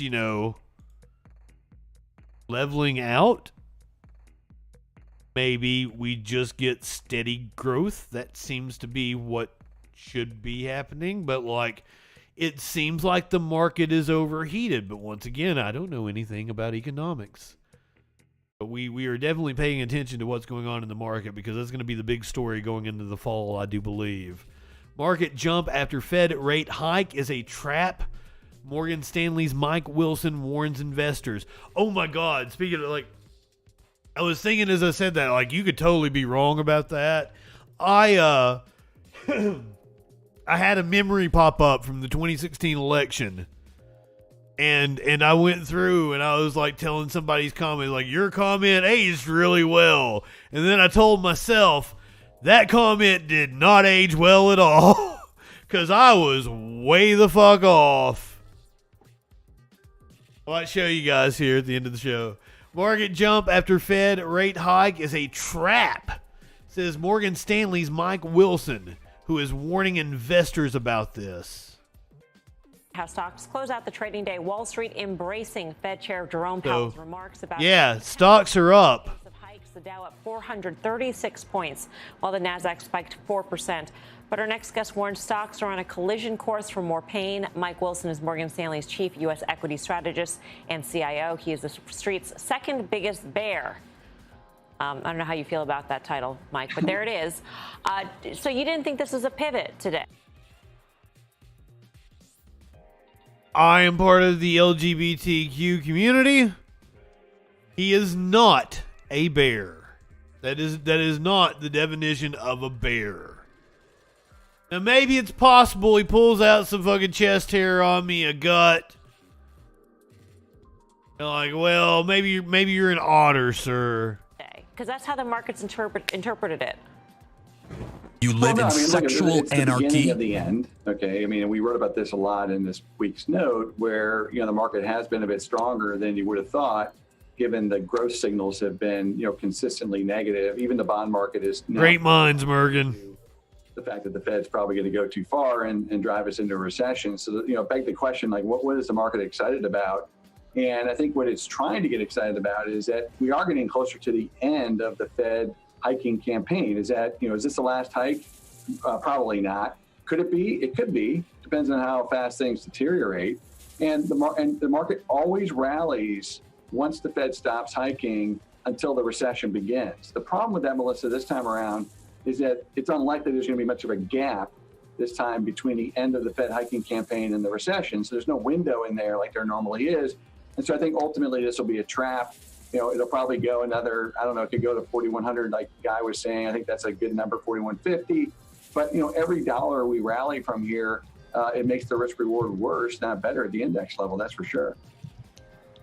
Yeah, it's the quote Simon and Garfunkel, man hears what he wants to hear and disregards the rest. And the rest is, no matter what you think, inflation might have peaked at 9.1, but, even when you take commodities down 30%, you're probably still talking about a CPI that's going to live in the high sixes, low sevens. So they got a job in front of them still. And again, in this environment, what's the right multiple to put on stocks, given the fact that their job is not nearly over? Well, that's right. And it's not just about the multiple, guys, it's about, well, how far do the numbers have to come down on earnings? I mean, we've tried to frame this for clients as, okay, you have two outcomes in front of you. Either the numbers on earnings. And even in the soft landing scenarios, as we've analyzed, we think there's probably about $15 of earnings risk at the S&P level, meaning 225 as opposed to 240. Okay, and that would suggest that you still have downside to probably 3,500. In the recession outcome, it's much more severe because in that scenario, we think earnings could be as low as 195 on a forward basis when you get to the final end of the cuts. And so now you're talking low 3,000s, maybe as low as 3,000. So look, if I think it's really important to frame every investment in terms of what's your upside versus your downside. And I think a lot of investors or a lot of people who maybe say things about being bullish or bearish, they don't frame it that way. They just say, hey, the market's up and so it's good. Well, I mean, you're taking a lot of risk here to achieve whatever. You're kind of piggish to me, sir. That's just, that's not investing. I mean, it's not what we do. We put clients' money to work. We're trying to give them a good, risk reward. And right now, the risk reward I would say is about 10-to-1 negative. Right? That's just not great. Mike, I wanted to ask you about the comment that the Fed chair made during the press conference, and that is that in the second half, the economy should do okay since there are many job openings and there's a lot of money on people's balance sheets, which seems to me we were talking about. Once again, I'm of the opinion that none of these people have any idea what they're talking about. I have no idea what they're talking about. I'm trying to follow. An even more bearish scenario, and that is that even though markets see this as a pivot, that it's really not, and the job is much harder ahead. Yeah, I mean, I'm more in the camp that I think inflation is going to come down pretty fast when. I'm of the camp that I think I could go and be one of those people that, like, all you got to do is go bullshit and be entertaining. I'd be the next Jim Cramer, motherfuckers. Well, I could go and say some wacky shit and be wrong about everything.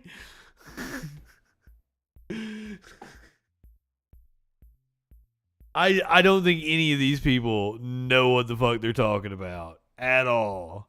This dude is from Morgan Stanley, so once again, it's also like I don't think anybody knows how any of this shit actually works. Economy's this imaginary thing. And we truly are in uncharted territory. I can't stress that to you guys enough. That, like, we haven't seen inflation like this with labor with this much power. With the markets this bullish. That's what, like it's all these things are pumping. And they're like, that's weird. There's supposed to be like an equilibrium of everything. And all of them are sky high. And it's because of the pandemic. The way to bring inflation down is just to produce more shit here. Or tamp down on demand, which is what higher prices do.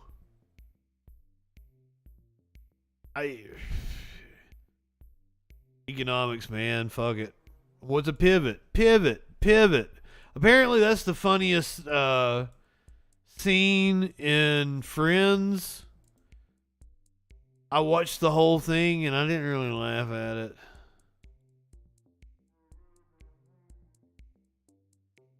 Mitch McConnell got played by Joe Manchin and surrendered his leverage. On MSNBC on Thursday, Politico reporter Jonathan Leamer broke down the significance of the massive new health care, energy, and deficit reduction package agreed to by Senate Democratic leadership and Senator Joe Manchin. I do believe we got the clip down here. Booyah. The host of Way Too Early. Package to boost U.S. computer chip production to help stay competitive. I got a package for you. Joined all yes. Sky comment. It's free market capitalism is all bullshit. It is all bullshit. That bill. However, Republican leaders in the Senate now are urging House members to vote against that bill in retaliation for the Manchin-Schumer deal on reconciliation. So, Jonathan Lemire, help our viewers make sense of what I just said, which is they get on board 17 Republicans with this big package on Chips Plus, which will help Americans stay competitive against China and make some of those computer chips, the processing chips here in the United States. And then a few hours later, when they hear that Democrats perhaps now are going to push through this massive bill for the Biden administration on reconciliation, they say, well, wait, we don't like that. We're going to retaliate by asking you live in Republicans in the sexual House anarchy. to submarine the Chips Plus bill that we just voted to pass in the Senate. Yeah, it doesn't happen often, but Mitch McConnell appears to have gotten played. He had said publicly that he would torpedo this CHIPS bill if the Democrats went ahead with reconciliation. A couple weeks ago, Senator Manchin suggested that's not going to happen. There's no deal. Therefore, there would be no significant reconciliation. So McConnell gave the okay for this CHIPS bill, and then including. Okay, so Scott comment, we covered it last night. Bernie voted against it because he felt it was a complete giveaway to companies and wasn't going to do anything to actually build factories and up production here. Mitch McConnell thought it was all about potato chips.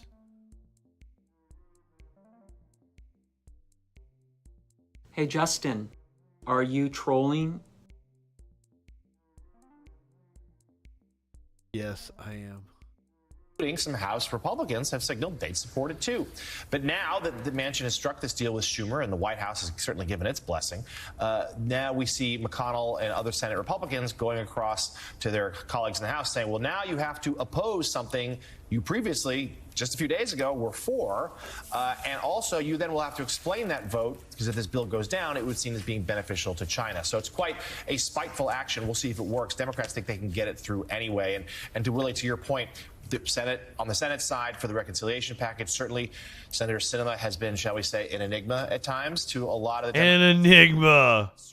But if this were to go through, not only would this give Democrats a huge victory ahead of the midterms and get a lot of their priorities in play here before November, Willie, but also a big win for President Biden. And we'd suddenly have to start really thinking about his first 2 years in office very differently, a series of substantial achievements. Well, there you have it. Things looking way different for the Democrats, amazingly enough. Well, let's see if this is a man who looks like he's winning. But one day after he returned to work, this was 12:58 p.m. at the White House, Biden discusses the new Senate Democrat budget deal. I'm going to let him ramble for a little bit. I don't know how far we'll get into it. But then we're going to let like the five talk about how stupid Biden is. Discussing the progress made to save his climate and budget initiatives. Let's listen in. American families. It's called the Inflation Reduction Act of 2022. Some of you will see a lot of similarities between the beginning. Come on, man. Build Back Better initiative. It's not all of it, but that was the same tie, wasn't it? I'll be going into detail in a minute, but simply put, my God, was that the same tie? Come on, man. Oh no, it's a different color blue. I'm sorry, my bad. The bill will lower health care costs for millions of Americans. It will be the most important investment, not hyperbole, the most important investment. Oh, I saw a clip from this. He may have the COVID brain fog. Mox, good evening. Because, my God, like, there is a part of this that's just incredibly rambling. Maybe that was Nancy Pelosi. No, it was Nancy Pelosi I was watching. We better energy security and developing cost savings and job-creating clean energy solutions for the future. It's a big deal. Also, for the first time in a long time, began to restore fairness to the tax code. Began to restore fairness by making the largest corporations in America pay their fair share without any new taxes on people making under $400,000. He always has the brain fog. Now, Scott Common, if you go back and watch him, like pull up an interview from like 8 or 9 years ago, and seriously, do you want me to do it? Do you want me to do it right now? I really don't really care what he's fucking saying. Let me pull up a clip from like 7 or 8 years ago. And like just it's night and fucking day. It's night and fucking day.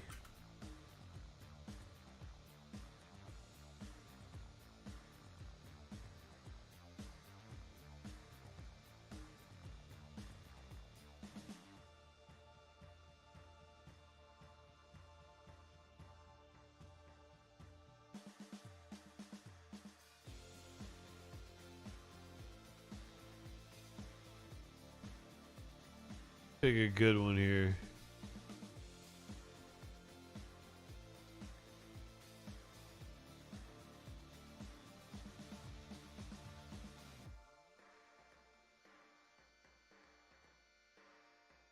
I was trying to find like a reporter interviewing him or something. Those are always the best.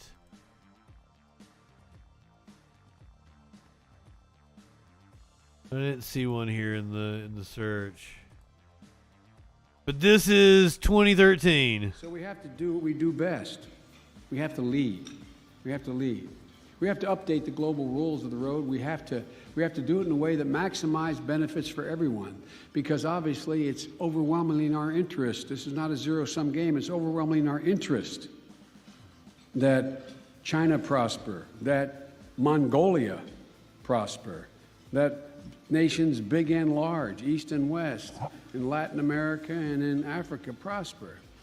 Because yeah, he's pretty sharp for a gaffe-prone plagiarist. That's a great way to put it, Mox. That's 2013. We want everybody to have a little money to make sure they can buy American products. So the paradox. See, I wanted to get him with a reporter, because like that's when he's like really sassy. There's a zero-sum game here. That somehow we grow and it's not in our interest if other major powers grow as well. That's the paradox of this new global order. So much of our success depends. I'll check out the majority report later, Cicero. I appreciate it, though. Dude called in yesterday, the one I watched last night after I got off of here. Talked a little bit about it. Economy. This bill will, in fact, reduce inflationary pressure on the economy. Yeah, this is just completely different Biden. Cut your cost of living and reduce inflation for. Can we talk about how the closed caption said menstruation? Experts, even some experts who have criticized my administration in the past, agree that Watch it. It says menstruation. Bill will reduce inflationary pressures on the economy. This bill will, in fact, reduce inflationary pressure on the economy. It's a bill that will cut your cost of living and reduce inflation and it lowers the deficit. It strengthens our economy in the long run as well. This bill has won the support of climate leaders like former Vice President Al Gore. I'll criticize your menstruation. A necessary step to ensure the United States. Is it heavy? Is it light? Does it stink? Our economy and provides leadership for the world. Let me see your menstruation. I'll give you my idea of it. I'll criticize it. Larry Summers said, quote, "This bill is fighting inflation." Let me say, this bill is fighting inflation. God, I'm horrible. God, I'm horrible. Biden had a call earlier today with President Xi Jinping of China. Xi Jinping tells Joe Biden not to play with fire over Taiwan in 2-hour call. I've seen some real doomsday people say that if Nancy Pelosi goes to Taiwan, like China will take her captive or something. But I don't believe it. Like, I don't believe that that's what's going to happen. The Chinese president has warned Joe Biden against playing with fire over Taiwan in a highly anticipated phone call that lasted more than 2 hours on Thursday, as tensions remain high over the House Speaker Nancy Pelosi's potential trip to the island next month. Those who play with fire will be perished by it. It is hoped that the U.S. will be clear-eyed about this, Xi Jinping said, according to a Chinese statement. He also urged the U.S. to implement the 3 joint communiques that serve as the foundation. I don't know if I said that right. That serve as the foundation for relationships between the two countries, both in the world and indeed. Xi vowed resolutely to safeguard China's national sovereignty and territorial integrity and said this is the firm will of the more than 1.4 billion Chinese people. This is not the first time that Xi has used such language to dissuade Washington from publicly supporting Taipei. Last November, Xi also warned the U.S. president in a virtual summit that China was prepared to take decisive measures if Taiwan makes any moves towards independence that cross Beijing's red lines. In response to Xi's comment on Taiwan, Biden reiterated Washington's policy and said it had not changed and that the United States strongly opposes unilateral efforts to change the status quo or undermine peace and stability across the Taiwan Strait. The White House Press Secretary Karine Jean-Pierre would not comment on China's readout of the call, simply saying that Biden and Xi had a direct, straightforward conversation. A direct, straightforward conversation. Biden's popularity for 2024 is what they were talking about this morning on The Five. I've just tested negative for COVID-19 after isolating for 5 days. President Biden out of COVID isolation and taking a bit of a victory lap, but he still has some major problems waiting for him on the horizon. Biden's presidency has been battered by bad news on pretty much every key issue. Today, the president pivoting back to the one thing Americans still trust him on, and that is fighting the virus. Biden touting his administration's response to the pandemic while taking a shot at... Which has been horrible. So you should consider wearing a mask when you're in a crowded indoor public place. Unfortunately, this COVID is still with us, as it has been for 2.5 years. But our fight against COVID is making a huge difference. When my predecessor got COVID, he had to get helicoptered to Walter Reed Medical Center. He was severely... What was the link you're wanting? The majority report from yesterday? I worked from upstairs of the White House. The fun half link? And for that 5-day period. The difference is vaccinations, of course. I'll drop it in the Discord. The president looks relieved after testing negative. His political problems, they are getting worse. A new CNN poll finds 75% of Democratic voters want someone else to run in 2024. And this one, quite a shocker. Pete Buttigieg is beating Joe Biden among Democrats in a New Hampshire poll, because it's never too early to poll New Hampshire. Jesse, you want to start with the COVID? The president's now negative. He needs to drop the tough guy act. He's fallen more times than Trump got COVID. He broke his foot playing with his dog, Dana. Trump was in the hospital for 3 days. Then he gets out of the hospital, signs the Abraham Accords, nominates a Supreme Court justice, and dances the YMCA until midnight. What is Biden talking about? Mr. 4-day weekend should go to the next Nationals game and try to throw out the first pitch. Does anybody think he can throw it better than Fauci? I highly doubt it. The mainstream media... It was hilarious. Yes, virtual wrong. I wonder about this poll. This poll seems sus. Did they show it? Bernie was here with 8%. He was right under Klobuchar. I'm like, in no world. Who in the... Oh, this is New Hampshire. This is in New Hampshire.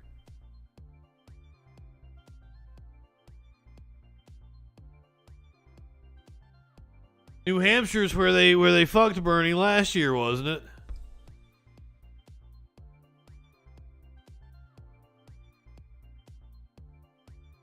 No, that was Iowa.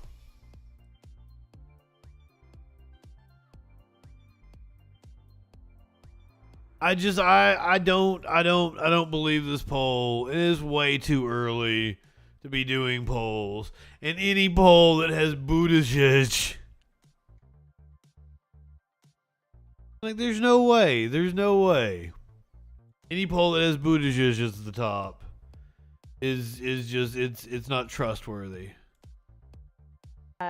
New Hampshire. Jesse, you want to start with the COVID? The president's now negative. He needs to drop the tough guy act. He's fallen more times than Trump got COVID. It's clobbering time. Nobody has declared yet. Trump will be the first to declare. The people that are going to declare their candidacy will usually do it like around the first of the year, like December, January. Coming up is when they would declare after the midterms. Possibly more towards the spring. And then you're pretty much going to have your presidential field set by the time you come to summertime. We get to the fall of next year and we'll have debates for the primary debates. And because it's, Democrats and Republicans there's going to be goddamn 25 of them on each side. If there's an open primary for the Democrats, there might not be debates for the Democrats. I mean, and this poll assumes there's an open primary. So that's your timeline of events. So people will start actually declaring. Serious candidates will declare December, January, February, March, that time frame. He broke his foot playing with his dog, Dana. Trump was in the hospital for 3 days. Then he gets out of the hospital, signs the Abraham Accords, nominates a Supreme Court justice, and dances the YMCA until midnight. What is Biden talking about? Mr. 4-day weekend should go to the next Nationals game and try to throw out the first pitch. Does anybody think he can throw it better than Fauci? I highly doubt it. The mainstream media doesn't even realize how... I hope not. I hope we get an open primary on the Democratic side. On crushing the virus, lock it down like China, and now he's saying everyone's going to get it. You got to learn to live with it. Who does that sound like? It sounds like Trump. It sounds like he's for herd immunity. But I think he kind of liked being quarantined. He looked comfortable in the basement. Well, herd immunity is different when you have a fucking vaccine, you dumb shit. A few hours at a time. He's not surrounded by a lot of staff, confusing him with details. He has his meals. The good old days of making jokes about Bush and pretzels. He doesn't have to see Kamala that much. It was good. And then I'm thinking, wait a second. Yesterday was like a flashback to the campaign. You had Donald Trump giving a speech. You had the Department of Justice threatening to indict Donald Trump. You had Joe alone in a room reading off of a teleprompter while the media lied about everything he's doing. I honestly think he probably gets long COVID, because that's a good strategy for him if he wants to win again. I wasn't able to look at the news yesterday, but now that you just describe it that way, it really was like being in We are, so you say that Biden's team must know he's not viable, and I wonder, because we've seen this deluge of stories about him not being popular, blah, blah, we've seen the polls with other candidates. It's weird. Bernie knew something, too, when Bernie made that statement. I mean, Biden doesn't really seem up for it, to be honest with you. Like, he doesn't seem all there anymore. So, like, my God, I hope there is an open primary. That is what the country deserves. But, like, I don't know anybody right now of the suspected candidates other than Bernie that I would get behind. I'm trying to figure out what's in a worse condition, Joe or his own party. I mean, one moment he's benign, and the next moment he's shouting invective at curtains. This guy shouldn't be talking to China unless it's the dinnerware. I mean, and think of the poor interpreters. They'll stroke out and not like Hunter.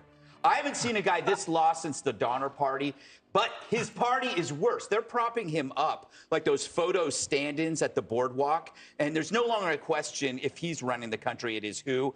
You're looking at this part. This is why I think it's almost a mistake to focus on Joe, because I think what's behind Joe is worse. The party is in bad shape. What's it stand for? It doesn't stand for victims. It stands for criminals. It doesn't stand for parents. It stands for activists. It doesn't stand for women. It stands for woke. It's not about children. It's about the teachers union. They're in such bad shape. They're going after the weakest Republican candidates, right? Yeah. In races and propping them. Supposed to be, Scott Comment. Supposed to be. Later. That's how little confidence that they have in their own abilities. You know, it's a perfect example of left versus right. The left, the left can't build. He's not wrong about the party per se, but like he's wrong. Like, he's attacking teachers unions, and I'm like, that's teachers. It's teachers, motherfucker. Like, you're attacking teachers. I know you slap union on it, you think it means like fucking evil union and shit, and that's what you condition your audience to think, but you're just attacking teachers. Fucking asshole. Build things, it can only tear things down, whether it's family or the police or the Supreme Court, or in this case, other candidates, because they don't have any confidence in their own. When was the last time the Dems solved a problem that wasn't political? Border, crime, inflation, fentanyl, education. Biden is the least of their problems, Well, Kellyanne Conway was on the show earlier today talking about this poll. Do we have that soundbite? How can you say Biden is the least of their problems when you spend all day talking about? Is plus 19% among Democrats and independents in New Hampshire, first primary state. So if he starts taking on water within his own party and is going to face not just headwinds in polls now, but an actual primary challenger too within his own party, that spells trouble.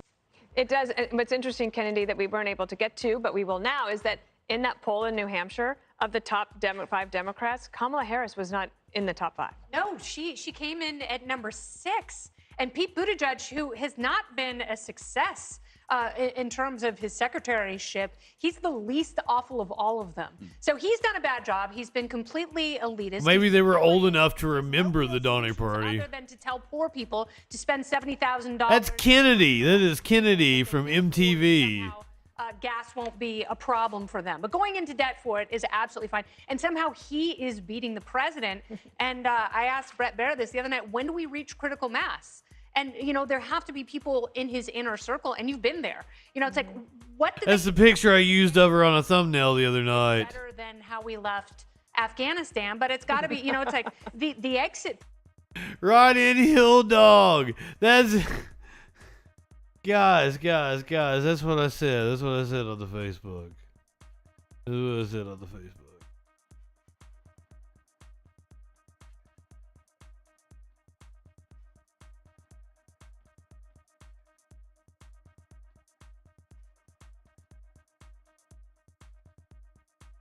Oh yeah, I'm definitely trying to get Charlie Kirk to sue me. That's a thing I'm doing. Wait, I'm going back too far. Where's it at? Here, let me find it. It was my memory. Oh, there we go.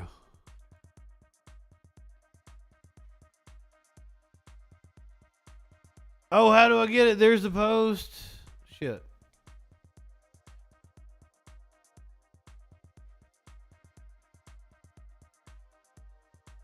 There's the post from 2016. The question is, if she loses this time, is she going to run again in 2024? I got a lot of things wrong in 2016.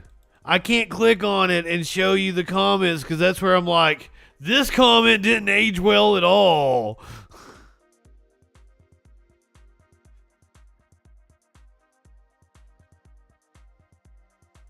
Maybe, hold on. Let me...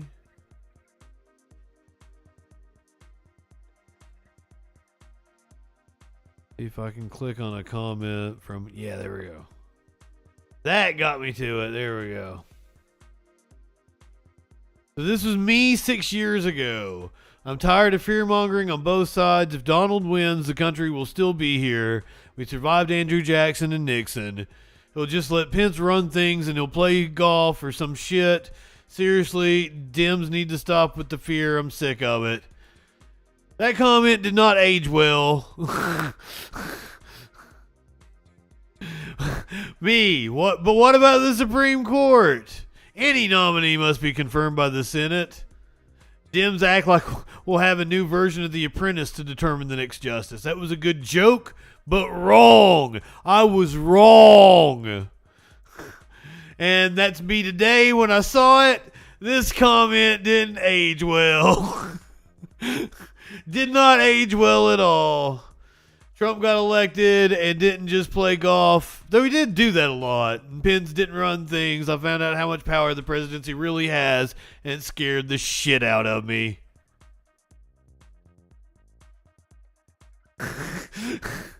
So I just want to point that out because, like, you know, this time 2016, the election was in full swing. Bernie had just gotten fucked. I was really mad. We were getting ready to go into that weird ass. My God, social media got toxic. That whole fall was weird. That 2016 was weird. I didn't vote. I had just moved. I hadn't changed my registration yet. And at a protest, I didn't vote.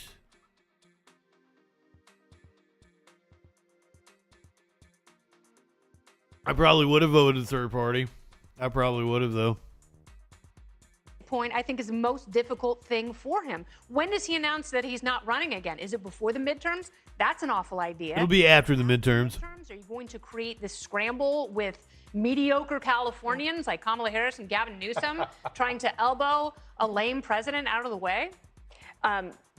Cori Bush is a congresswoman from Missouri, St. Louis area. Geraldo, I want you to listen to her. If Biden is not going to run, he will probably announce it before the end of the year. So you might get that Christmas present. I kind of doubt it, though. I kind of think he's running in 2024. But I've been wrong before. Come on, man. So there you go. Because you're probably going to see a lot more of this kind of thing, given the numbers that we're talking about. Do you want to see Joe Biden run for a second term? She's got to go. Yeah, Love you, Cori Bush. Question because we have not. That's not. Yeah, I don't want to answer that question. Yeah, she didn't want to answer it, Geraldo. Well, I think that a lot of Democrats are fearful that people are, putting the. I want to hear what Geraldo has to say, but virtual wrong. I had worked so hard, I felt like, in 2008 to make sure that Hillary wasn't the candidate. That's why I got all on the Obama train. He talked like a leftist. I was there for it. It was before I was really a leftist. This is before I went back to college and really, did the philosophy and everything.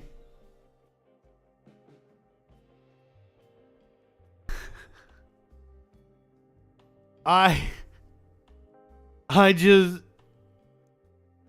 tried to convince all of the Republicans I knew. And at the time, I worked at a TV station. I tried to convince all the Republicans around me to vote for Hillary Clinton.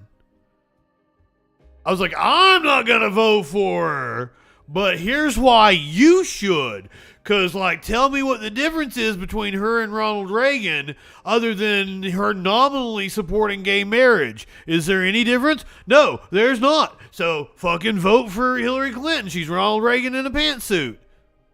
You say you're for gay marriage, so that's not a breaking point for you. Go ahead, vote for Hillary Clinton.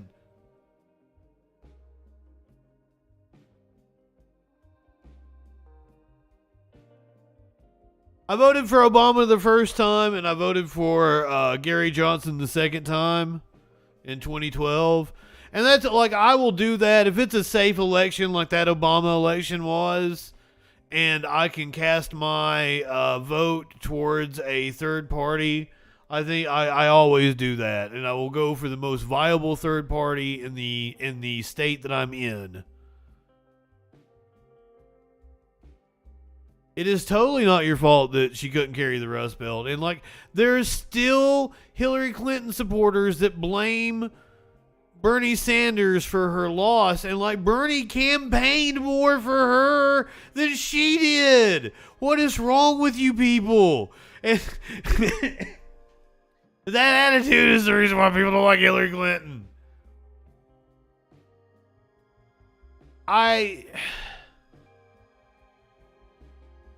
I wouldn't say that, Skycop. Well, I mean, that's other people's problem with her. That's not my problem with her.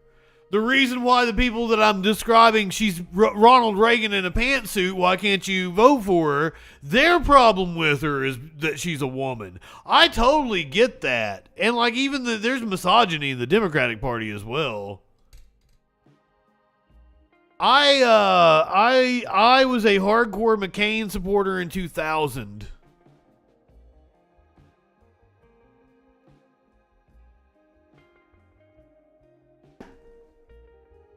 Obama didn't stomp her. He barely pulled that one out. That was not a stomping at all. I'm sorry, Sky Comet. I got a little defensive there. That's my fault. That's my male insecurity. The Maverick. All right, let's hear what Geraldo has to say. The old age curse on Joe Biden of thinking that he's, senile and incapable of holding high office. But I see things a little different, as you might expect, than most of y'all. That's why we love you, Geraldo. For Joe Biden, aside from the fact that he came out looking vigorous, and I detest people who compare, well, my disease to your disease, and I got better and you didn't get better. Yeah. I think that's absolutely lowbrow, and I'm ashamed for him. But he had a great day in the sense that Jerome Powell, the Federal Reserve Chairman, gave him a big wet kiss, as you know, Dana, today. He said we are not in recession. He said that the labor market is strong. Consumer demand is strong, although there will be another raise in the interest rate in the offing. The stock market went nuts on the good news, and it seems as if we will escape the worst, damages of a recession, and that'll be a good thing. And just in terms of polling, the poll I saw that compared generic Republicans to generic Democrats, whoever they might be, was a lot closer than some of these polls that indicate a Republican rout of the Democrats. Especially in the Senate, which we will maybe get to a little bit later. Hey, Sean Hannity here. Hey, click here to subscribe. Ooh, I got Sean Hannity on me. I don't like it. Make it stop. We haven't watched a Sean Hannity clip in a very long time on this here Troll Patrol. Andrew Yang is starting his own party because Joe Biden is so unpopular. Apparently, we need a third party that's kind of in the middle of a Democrat and a Republican. So, another right-wing party. Seems like that's the opposite of what's needed in this country right now. But they are creating a new Yang Bangers, the Yang Gang Pack. Officials are joining together to form a new third party in the hopes of reaching Americans they say are disenchanted by the country's dominant two-party system. Leading the effort are former Democratic presidential candidate Andrew Yang and former Republican Governor Christine Todd Whitman. The Forward Party hopes to gain ballot access in at least 30 states by the end of next year. Joining me now is one of the leaders of the new group, David Jolly, chair of the Serve America movement, which is one of the three groups that has merged into the new Forward Party. He's also an MSNBC political analyst, and he co-wrote an op-ed in the Washington Post explaining all of this. So, David, help me understand here, because we got a lot of different parties. We've got a lot of disenchanted former Republicans and even people who have left the Democratic Party, like Andrew Yang, who said they wanted something different. So who's comprised of this? What do you guys stand for? Yeah, Lindsay, and thank you for the introduction. I did lead organizations that merged into Forward. I do not have an official role with Forward, but let me present to you what has been done through that merger that is new on the political stage and history has never witnessed, which is the emergence of a coalition of left, right, and middle, of ideologically diverse political actors. Dog shit idea of a party. Community leaders who have realized, you know what, we can build a big enough tent that celebrates independent thought and ideology. Sounds like something that is just a veneer to try to keep the status quo in place. Just another neoliberal stupid-ass party. A branding exercise in late-stage capitalism. That's what it is. There is not a political party today that celebrates independent thought, major party or minor party. So this is different than anything that has been done. It suggests that we can actually coalesce around shared values of moving the country forward. Oh shit, you say. Nation's most pressing problems without requiring a top-down dogma that necessarily has to fit from Boston, Massachusetts to Birmingham, Alabama. It is a beautiful celebration of independent thought. CWDY. What is up, my friend? What exactly does this mean? Are we going to see a presidential candidate in 2024 from this third party? Yeah, thank you for asking that, and let me answer that question. How are they going to get on the ballot? Effort to run a presidential candidate in 2024 or chase a shiny object. This is an effort to build a viable, credible, durable, sustainable national political party. What that means is setting up. They're going to run for local office. And aggregating them under the national coalition that will be Forward. What we hope to do is what we've recently been able to do, which is elect a mayor of Newtown, Connecticut, or run candidates for township supervisor, or yes, Congress or Senate. Look, who knows what 2024 presents? And if at that moment meets the Forward Party halfway, I'm sure they will reach out and grab it. But that is not the intent of the Forward Party today, to play in the 24 presidential. David Jolly is a fun name. I wish my name was David Jolly. An effort like this would be electorally doomed. But at the time, you were talking about something that was more center-right. You're talking about something that spans the whole ideological spectrum. Yeah. So how that sounds even worse. Do you see a party that appeals to moderates actually getting more done in Congress? Yeah, thank you for bringing that up. I wrote a column about a year ago when an effort was launched to build a center-right party, and I said, the lessons of history teach us that to demand Americans coalesce around a specific ideology... The new know-nothing party, exactly. Engineered at the Forward Party is something that's big enough to bring progressives, moderates... The Forward Party. Together. And the basic premise is, look, if we fundamentally agree as Americans, which I believe we do, in economic opportunity, personal liberty, defense of democracy, then let's exercise innovative, optimistic, independent thought and real... So the people associated with this are David Jolly, Christine Todd Whitman, and Andrew Yang. What a basket of chuckle fucks. That the major parties... Yeah, it's called the Democratic Party. Are starting at a point of saying we must subscribe to a specific ideology. I think that's looking backwards, not forward. It's why I was happy to move our organization into this new effort. It is a game changer in modern political thought. 40% of Americans today reject any party, major or minor. But it is wrong to assume they're all moderate. Yeah, this is just a brand. Beautifully diverse coalition. Forward has tried to build a platform to accommodate all of those Americans. It is just a brand. That's all it is. All right, we're gonna move into a weird section of the show here. Let me hit the content warning. Good night, Sky Comet. Unless you want to see this dude hang his child over an overpass. Good Samaritan helps stop man who was holding his baby girl off an I-95 overpass.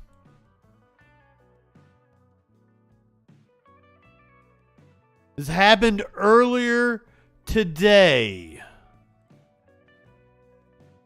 I-95, and above me is where that man was holding that baby over the side of the highway. That is at least a 40-foot drop, maybe even more. What the fuck indeed? Saw what was happening on her way to work, pulled her car over, and tried to save that baby, even though she says that man was armed. I saw him try to put the baby over. Oh, no, don't freeze on us. And I parked the car and I ran. I parked the car in the middle of nowhere. I ran. I said, just let the baby go. Let the baby go. Give me the baby. Sky Force 10 over the...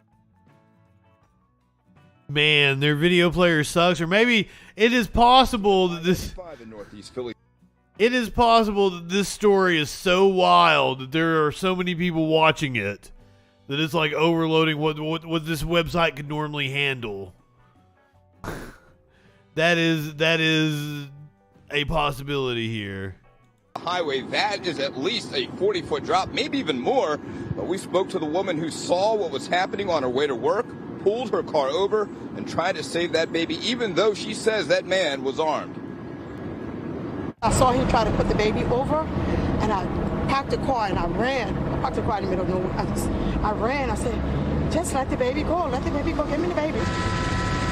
Sky Force 10 over the scene of I-95 in Northeast Philly Thursday. Police called out to a report of a man holding a baby over the side of the highway just north of Cotman Avenue. Christine King was on her way to work and pulled over when she saw a mother and her baby girl in trouble. And I said, give me the baby. And he said, get off my baby. If you don't get my baby, I will shoot you. I will shoot you. And that's when I stepped back. King says while she was negotiating with the man, the mom snuck behind and took the man's gun from his backside. She says it took police about 15 minutes to arrive on scene. The first cop got there and said, come on. The cop came and tried to take the baby for him. They couldn't get the baby for him. They had a struggle. They was pointing gun at him and everything. They were just struggling with the baby, trying to get the baby off. The cops were pointing the gun at the dude that had the baby. King consoled the mom, asking her what had happened. I said, what's going on? She said she tried breaking up with him. A complete stranger helping a family in need until first responders arrived at a potentially deadly situation. I would do it again. I didn't see no gun, but when she took the gun from him, that's when I seen the gun, because he was trying to throw the baby over. Just incredible, that woman saying she would do it again if she saw it happening. Now, state police are investigating this case. We're still waiting to hear back from them to find out how that mom and their baby are doing right now and if or what charges that man is facing. We're live in Northeast Philly. Johnny Archer, NBC 10 News. Johnny Archer. For some reason, I like Johnny Archer. I like the cut of his jib. I'm going to see if there's an update in the story. It said it was updated 28 minutes ago.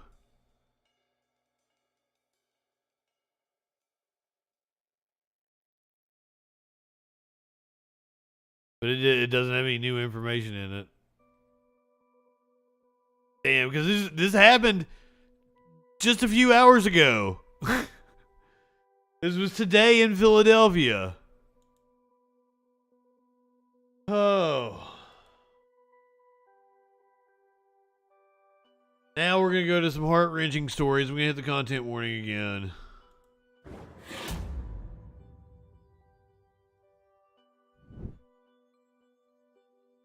An Alabama inmate. God damn it. Well, I was going to tell you about an inmate who was getting ready to be executed despite a family's opposition.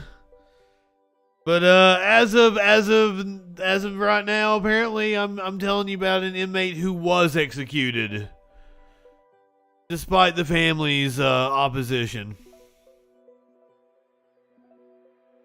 An Alabama inmate has been executed for the 1994 murder of his former girlfriend despite pleas from the victim's family to spare him. Alabama is set to execute a man on Thursday evening who was convicted of killing his ex-girlfriend nearly 3 decades ago despite a request from the victim's family to spare his life. Joe Nathan James Jr. was scheduled to receive a lethal injection at a South Alabama prison after the U.S. Supreme Court denied his request for a stay. James was convicted and sentenced to death in the 1994 shooting death of Faith Hall, 26, in Birmingham. Hall's daughters have said they would rather James serve life in prison, but Alabama Governor Kay Ivey said on Wednesday that she planned to let the execution proceed, which they did. Prosecutors said James briefly dated Hall and he became obsessed and after she rejected him, stalking and harassing her for months before killing her. Jefferson County jury first convicted James of capital murder in 1996 and voted to recommend the death penalty. Hall's 2 daughters said recently that they would rather James serve life in prison. The family members issued a statement Thursday saying they will not attend the execution.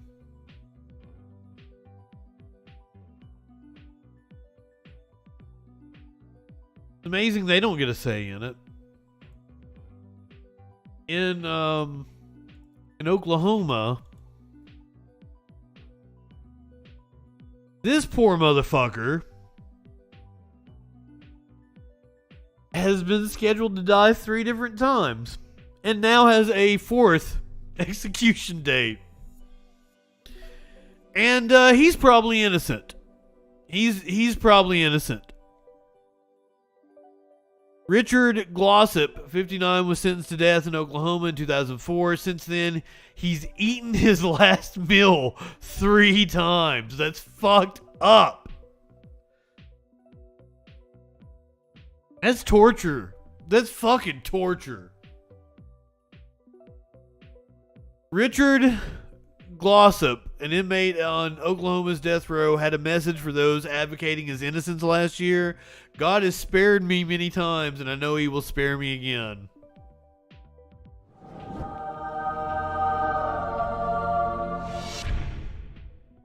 Glossop was referring to his state's 3 failed attempts to take his life over the last 25 years. The first back in 2015 was delayed due to a Supreme Court case against the state.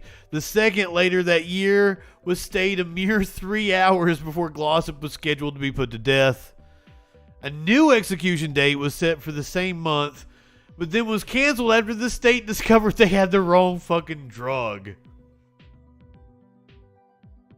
Now Oklahoma is ready to try it again. At the start of July, officials set his fourth execution date for September 22nd.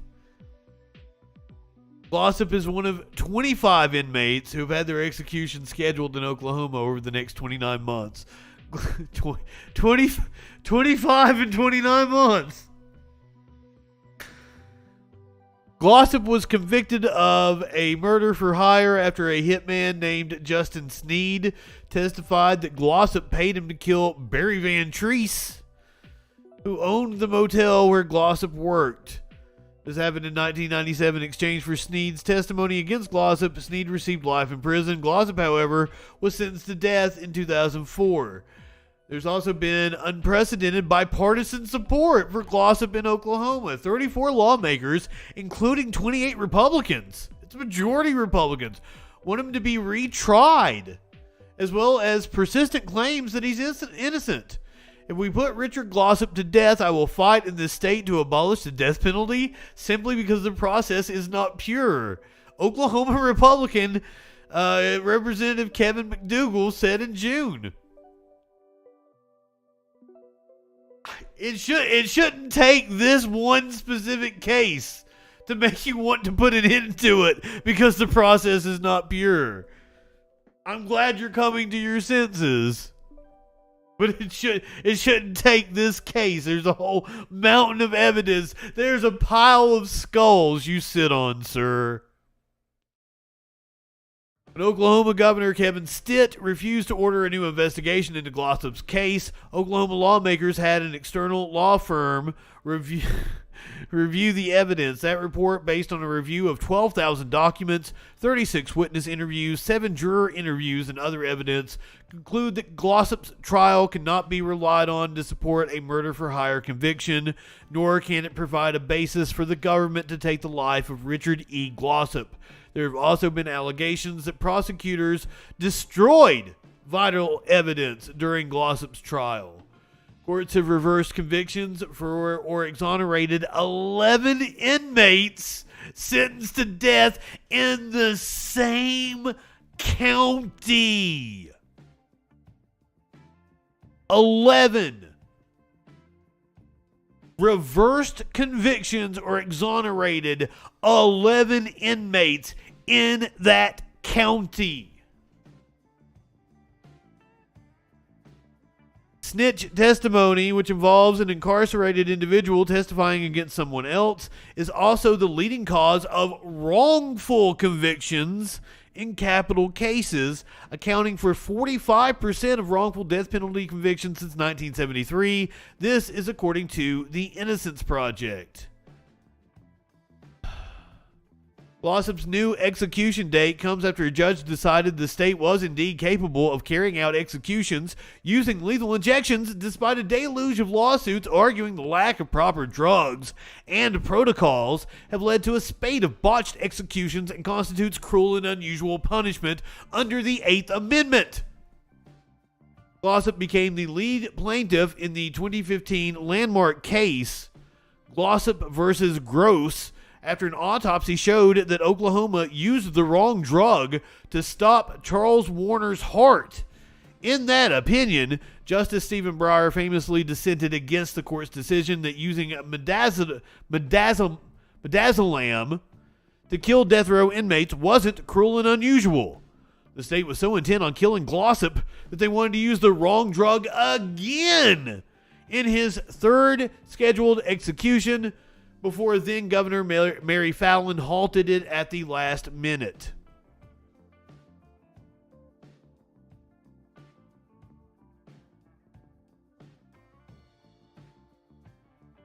Regardless, Glossop's about to embark on the same process he's been through 3 times already, moving cell by cell closer to the execution chamber, being watched 24/7, saying goodbye to his loved ones.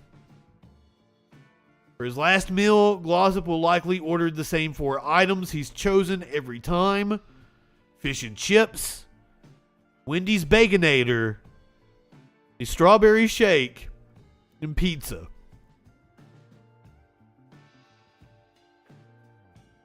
Virtual Rung, they've been having problems acquiring the drug because the drug manufacturers don't want to give it to them because they think it's cruel. They don't want their product associated with it. So there's been a shortage of the drugs. And even the drugs that the Supreme Court, that Breyer has ruled is not cruel and unusual, is that they do still feel pain. Several reporters that have sat in on the executions have said that they winced in pain, that they were clearly feeling pain the entire time. When I think it's the midazolam, they don't fucking care.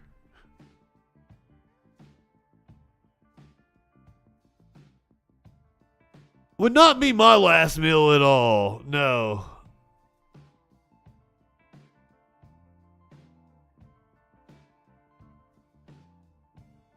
I'm sorry, I got really emotional reading these.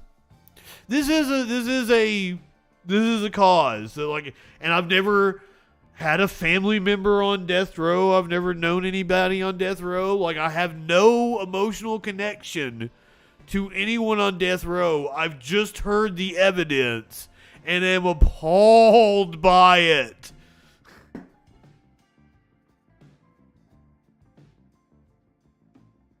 And it's become a issue that's very dear to me. And when I donate, the Innocence Project is one of the charities that I donate to. And I have no other reason for being connected to this issue other than just fuck, this is obscene.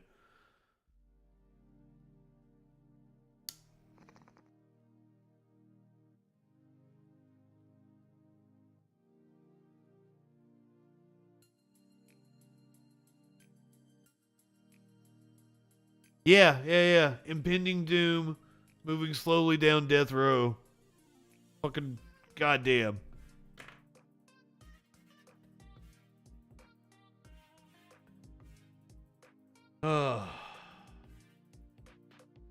We got some levity coming up, I'm telling you. This next one's also going to piss you off, though. Content warning.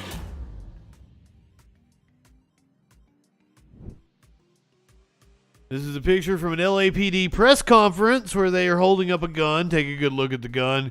The LAPD presented a photo of a handgun after a fatal shooting yesterday. It was actually a pellet gun.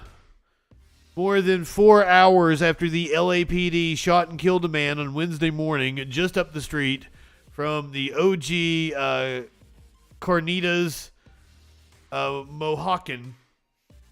I'm probably saying that wrong. You can tell this is a local rag. They offered few details about the shooting while addressing 4 reporters and camera people, some of whom had been waiting hours for an update. Lieutenant Ruiz, a spokesperson for the LAPD, alleged that the man produced a handgun and pointed it at officers before they returned fire.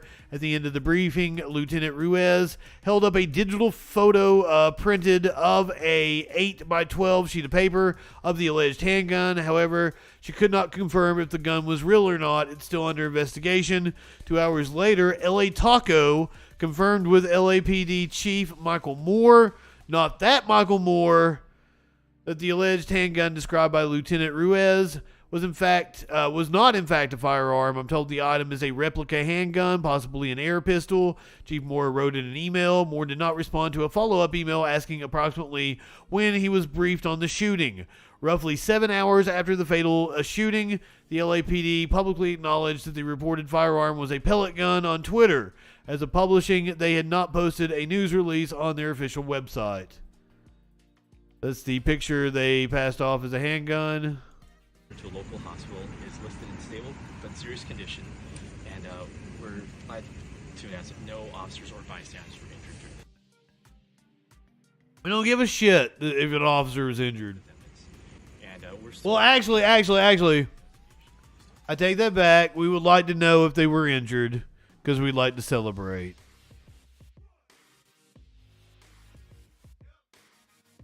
God damn. Shit's being slow tonight.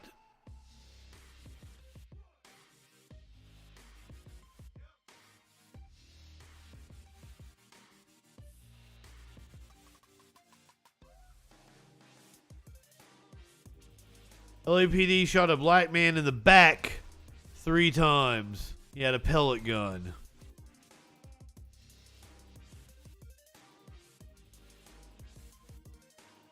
Well, hopefully this video will play because this is one of the best moments of levity I have for you guys tonight. Watch out, watch out, watch out. So let me set this up for you guys. We did this story a couple weeks ago. This happened in Knox County, outside of Knoxville, Tennessee. It is a sheriff's office. This is July 5th. The woman that you just heard, a puppy dog in somebody's... They're trespassing in somebody's backyard. And a puppy dog... who, good on the puppy, should be attacking strange people in their backyard, attacks the woman. Her partner tries to shoot the dog. So, content warning when it comes to that. He does not hit the puppy dog, though, luckily. Watch out, watch out, watch out. Watch out! Are you okay? No, you shot me! Oh, God! Are you okay? Stop it! Ah! Echo 781. Ah!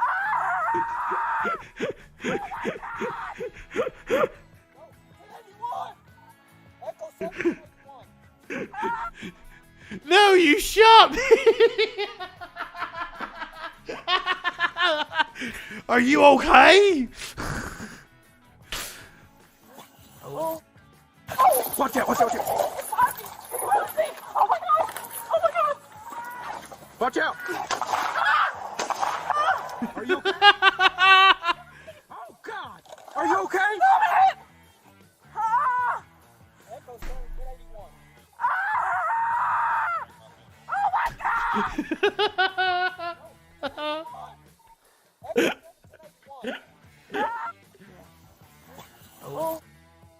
Watch out, watch out, watch out. Oh my God! Oh my God! Watch out. Are you okay? No, you shot me! Oh, God! Are you okay? Oh, God!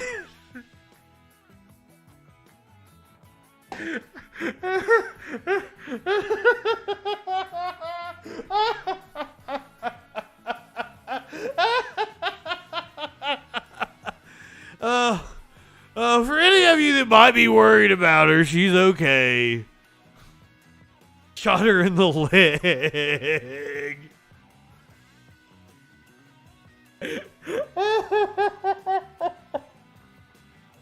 Oh, absolute fucking idiots.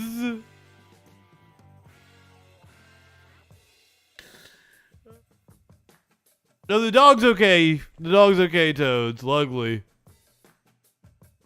What a stupid fucking asshole indeed. Oh, God. I can't get over it. Oh my God! Oh my God! Watch out! Watch out! No, you shot me! Oh, God! Are you okay?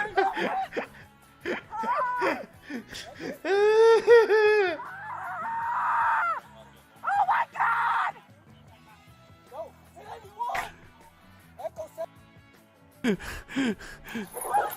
my God! Oh my God! Watch out! Watch out! Are you okay? No, you shot me! Oh, God! Are you okay? Stop it! These dumb fucks have no business being cops. Oh my god. It needs the Benny Hill music. Yeah.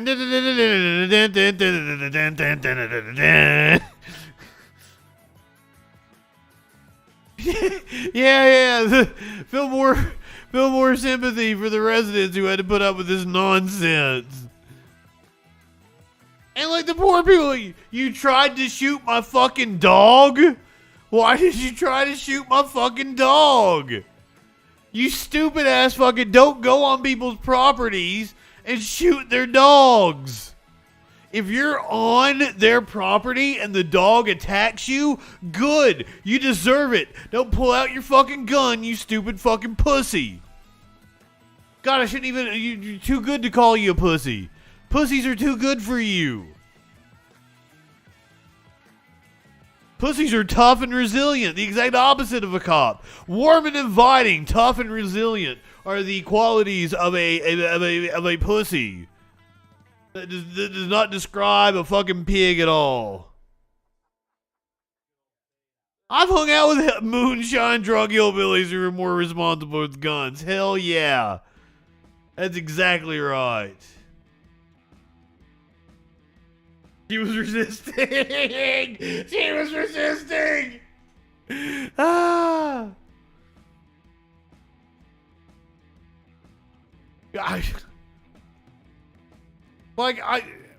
sorry, officer. Like, I don't know. Like, a dog is a part of the family. I would not blame anyone for doing pretty much anything to you. I'd be like, he deserved it. No matter what kind of crazy fucking thing you can go, some kind of fucking Saw game you make the copper play. I'm still gonna be like, he deserved it. He shot a fucking puppy.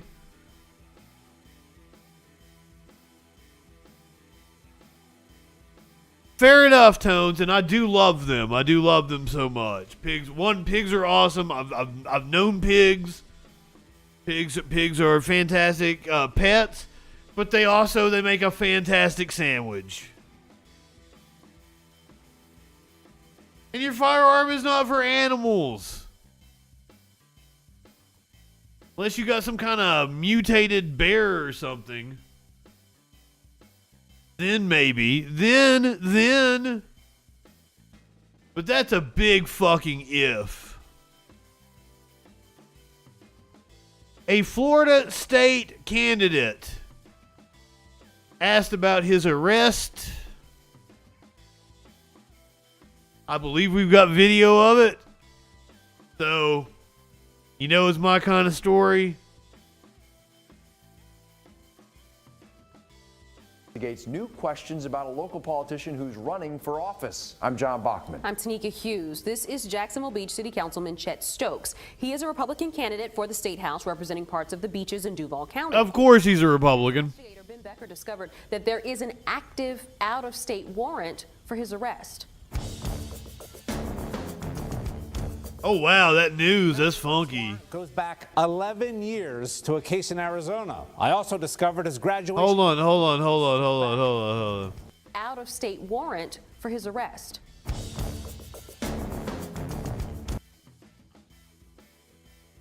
Action News Jax investigates. Send Ben.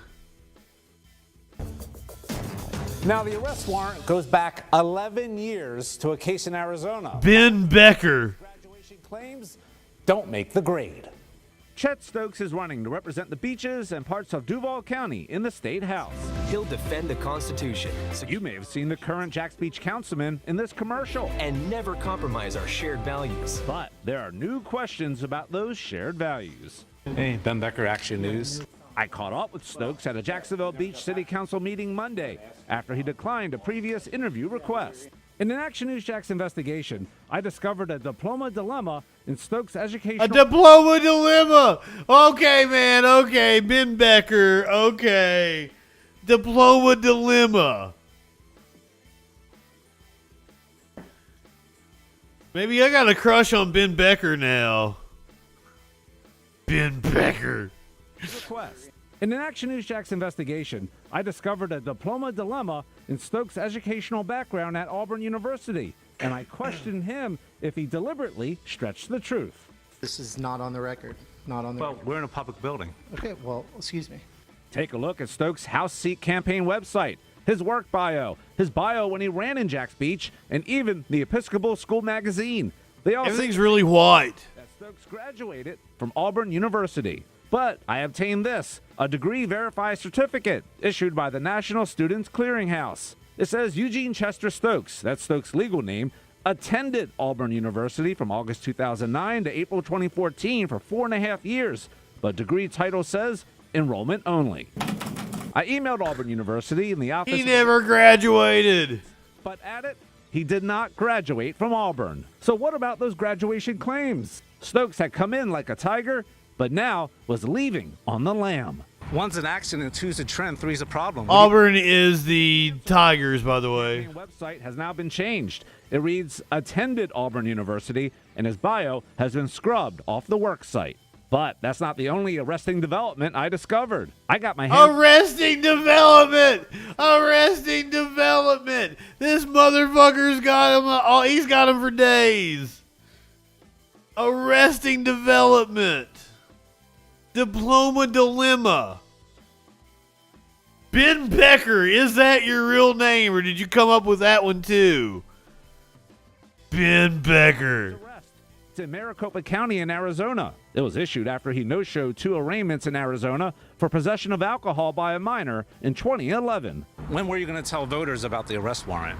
Again, no answer. Michael Binder is a political science professor at UNF. Should all this matter to voters? The short answer is... Oh, thank you, Virtual Wrong, for gifting Mox a sub. As people. Are you willing to say, you know, I've learned this much and I don't like it and I'm going to vote for somebody else? Or, well, what I've seen of him, I like of him, this concerns me, but not enough to make me change my vote. Again, that's up to the individual voter to make that call. Stokes' nearest competitor is former Representative Lake Ray. His campaign sent me a statement that reads in part, Chet Stokes should do the Lake Ray of House District 16 and withdraw from this race. Ben Becker is ambushing me right now outside City Hall. As for Stokes, You'd be arrested if you went to Arizona and got pulled over, right? I don't know that. No, sir. Well, there's an arrest warrant for you. After slamming the door on me, Stokes did send me some text messages. He says he's staying in the race. Look how tan he is. About the graduation information on the campaign website. So this dude lied about going to Auburn, and you missed diploma dilemma. That was Ben Becker confronting him about not graduating from Auburn, and then it was an arresting development when he found out he had been arrested in Arizona and had an outstanding warrant for him. So I think he was a candidate for State House, but I've been so in awe of Ben Becker. Ben Becker is just like, I'm swooning over here.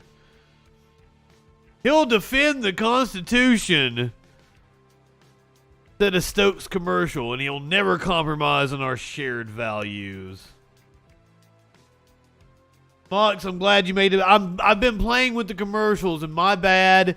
I didn't take what I've been trying to do is take a break that I put in fucking freak show and freaking news ads, and then hit the ads on Twitch so nobody has to watch ads through the story if you're not subbed. I don't want anybody to miss out. But like I didn't take a break.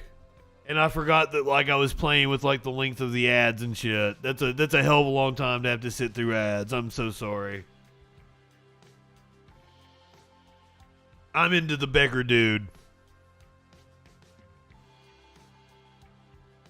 Here, if you'd like to go back and watch it, Box. Boom. We might have to check it. I'm gonna go follow Ben Becker on social media, so I never miss a Ben Becker story now. This motherfucker's cool in my book. Now the opposite of cool in my book. So here, highlight on his resume: Well, it's not illegal, but it makes you look bad if you're running for public office and a reporter comes and asks you about it. Makes you look like a lying sack of shit. Not technically illegal. Not technically illegal. What should be illegal is fucking Charlie Kirk.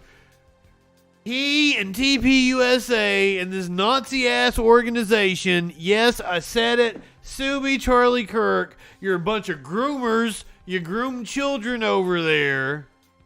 I said it. You're groomers and you're Nazis. Sue me, Charlie Kirk. Please. I'm begging you. Is wokeness on its way out? That's all they can talk about is wokeness. Comedian Adam Carolla weighs in, so this should be good.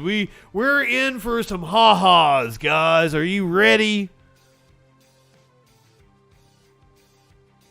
I'm sorry, I have Charlie. I have Charlie muzzled. From what I hear, that's the way he likes it. You live in sexual anarchy? Comedian. So you've written a couple books, and it's around you definitely have some themes here that I think are super interesting, which is you're one of the most successful comedians ever, and especially of our era, and you were out. That's not true. That's not true at all. One of the most successful? What are we measuring? What are we measuring success by? They'll talk to you on your show? One of the most... Adam Carolla? His biggest thing of note is being on the Man Show. He hasn't been relevant in fucking 15 fucking years? How long was that? That's what I'm saying. Kimmel cashed in. He flopped. How long has it been since Adam Carolla was relevant? What has Adam Carolla done? Like, I think he might have been on a couple of commercials. That is not success. Charlie Kirk. Not of all time. That's for fucking sure. I know you're wanting to suck his dick while he's on your show. Sue me, man. Sue me. Please sue me, Charlie Kirk. But he is not one of the greats of our generation at all. Not at all. Loveline. I forgot about Loveline. I'm sorry. My apologies. But it was part of an ensemble cast, wasn't it? Spoken against all this woke stuff. Adam, it's been a while since we've had a chance to chat. Have you seen any progress at all as far as people pushing against this woke stuff in comedian circles, or is it just getting worse and the country is just becoming less funny, to put it bluntly? I think guys like Bill Maher are sort of the canary in the coal mine for us. People who think like we think. 2 years ago, I didn't hear much from him or much pushback. In the last 4 months, it's a constant pushback against the woke progressive. Yeah, fucking Adam Carolla is a buddy. He's a buddy in a comedy. He's not the lead role. He speaks for every comedian, but just that he's a good kind of bellwether. He's a guy who's liberal and he's left, but he's also intellectually honest, and he also believes in freedom of speech. And when you hear guys like that piping up about this subject, that means the pendulum is starting to swing back. Yes. Yeah, I agree with that. You also made another point recently, Adam, that I've heard you say. I think Adam just hung up on him.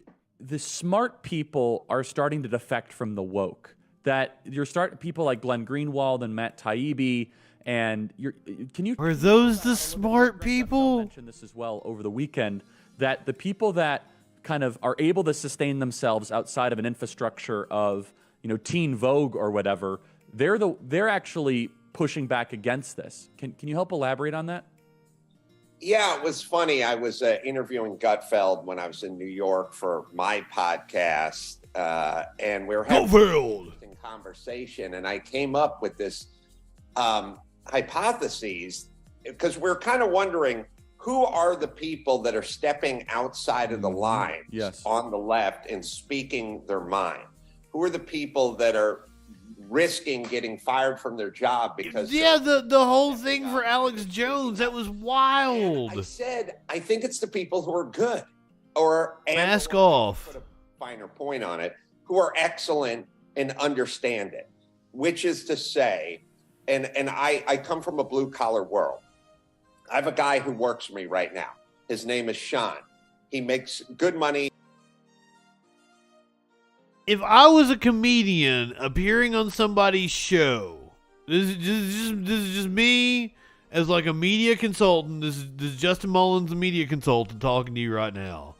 If I'm telling a comedian that's appearing on somebody's show, like, I need you to say something funny within the first 30 seconds that you're on there. Adam Carolla, you have said nothing that is funny. What, do you not have any jokes? Are you not a comedian? He's a fabricator. He puts cars together. He puts metal together. He's very skilled at what he does. I can't push him around. If I start pushing him around, he'll go across the street. He'll quit. Not that I want to push him around, but he's not going to take a bunch of, I'm not going to be able to say, look, wear double mask and you got to pledge allegiance to the January 6th committee. He'll just go, F you, I'm going across the street, because he has a skill, a very tangible that's skill. so And he's interesting. very good at it. And the people you mentioned are good at what they do. Most people are trying to hang on to a job and they live in the middle. So if you work for the Los Angeles Times, you work for the New York Times, you better shut up, because you're lucky to have a job. When you're excellent and you sort of know it, you can go, I disagree with the powers that be, and if you want to fire me, fire me. I'll go across the street. I'll go make my own job. And I've always felt that way comedically. I've always felt like I'm good. And everyone is always like, well, why don't you toe the party line? Or how come you don't do this? Or how come you don't agree with that? I'm like, I have a sense of humor. I don't have to do that. If you're Do you have a sense of humor? People in between in metal fabrication, there's people in between in journalism, and there's people in between in comedy. You better shut up. And that's why you get a overwhelming majority of people going along with this crap, not because they believe it, but because they're so at their job and they're scared.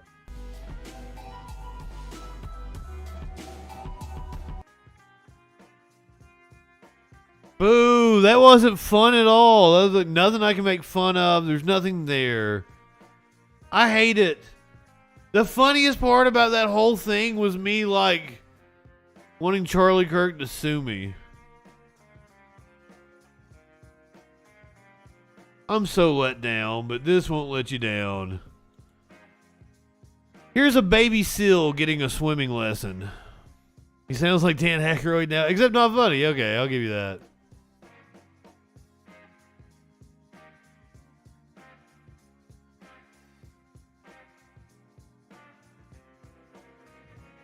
He's learning how to swim. Oops, sorry, we didn't have sound there earlier on.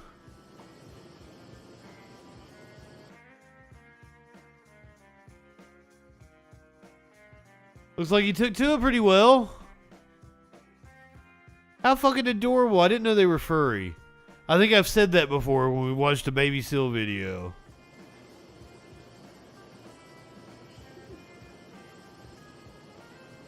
Absolutely adorable. It seals the deal. I mean, I try to always give you cuteness at the end. I'm delivering gloom and doom. A lot of the shit we talk about on here is not fun. So I want to give you some cuteness here at the end. I might play some video games at some point in time. Play something off Steam.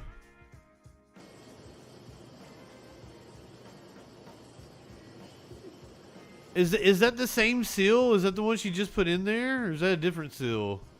Is that when he's older? I think there's a discrepancy in size here. But I might just be high. If you are watching on Twitch, we're going to go over and say hey to Poly People. I love her socks she has on tonight. She always looks adorable. She is watching Majority Report, for those of you who might be interested in watching some Majority Report. It is Thursday night, so tomorrow night I will be joined by my lovely co-host, Sparkles Lavendar. Go ahead, light one up, tip one back. It's all right to have a little fun before you hit the sack. I'm Justin FREAKIN. We'll see you tomorrow night on the Friday Night Freak Show, 10 p.m. Eastern, 7 Pacific. Specific.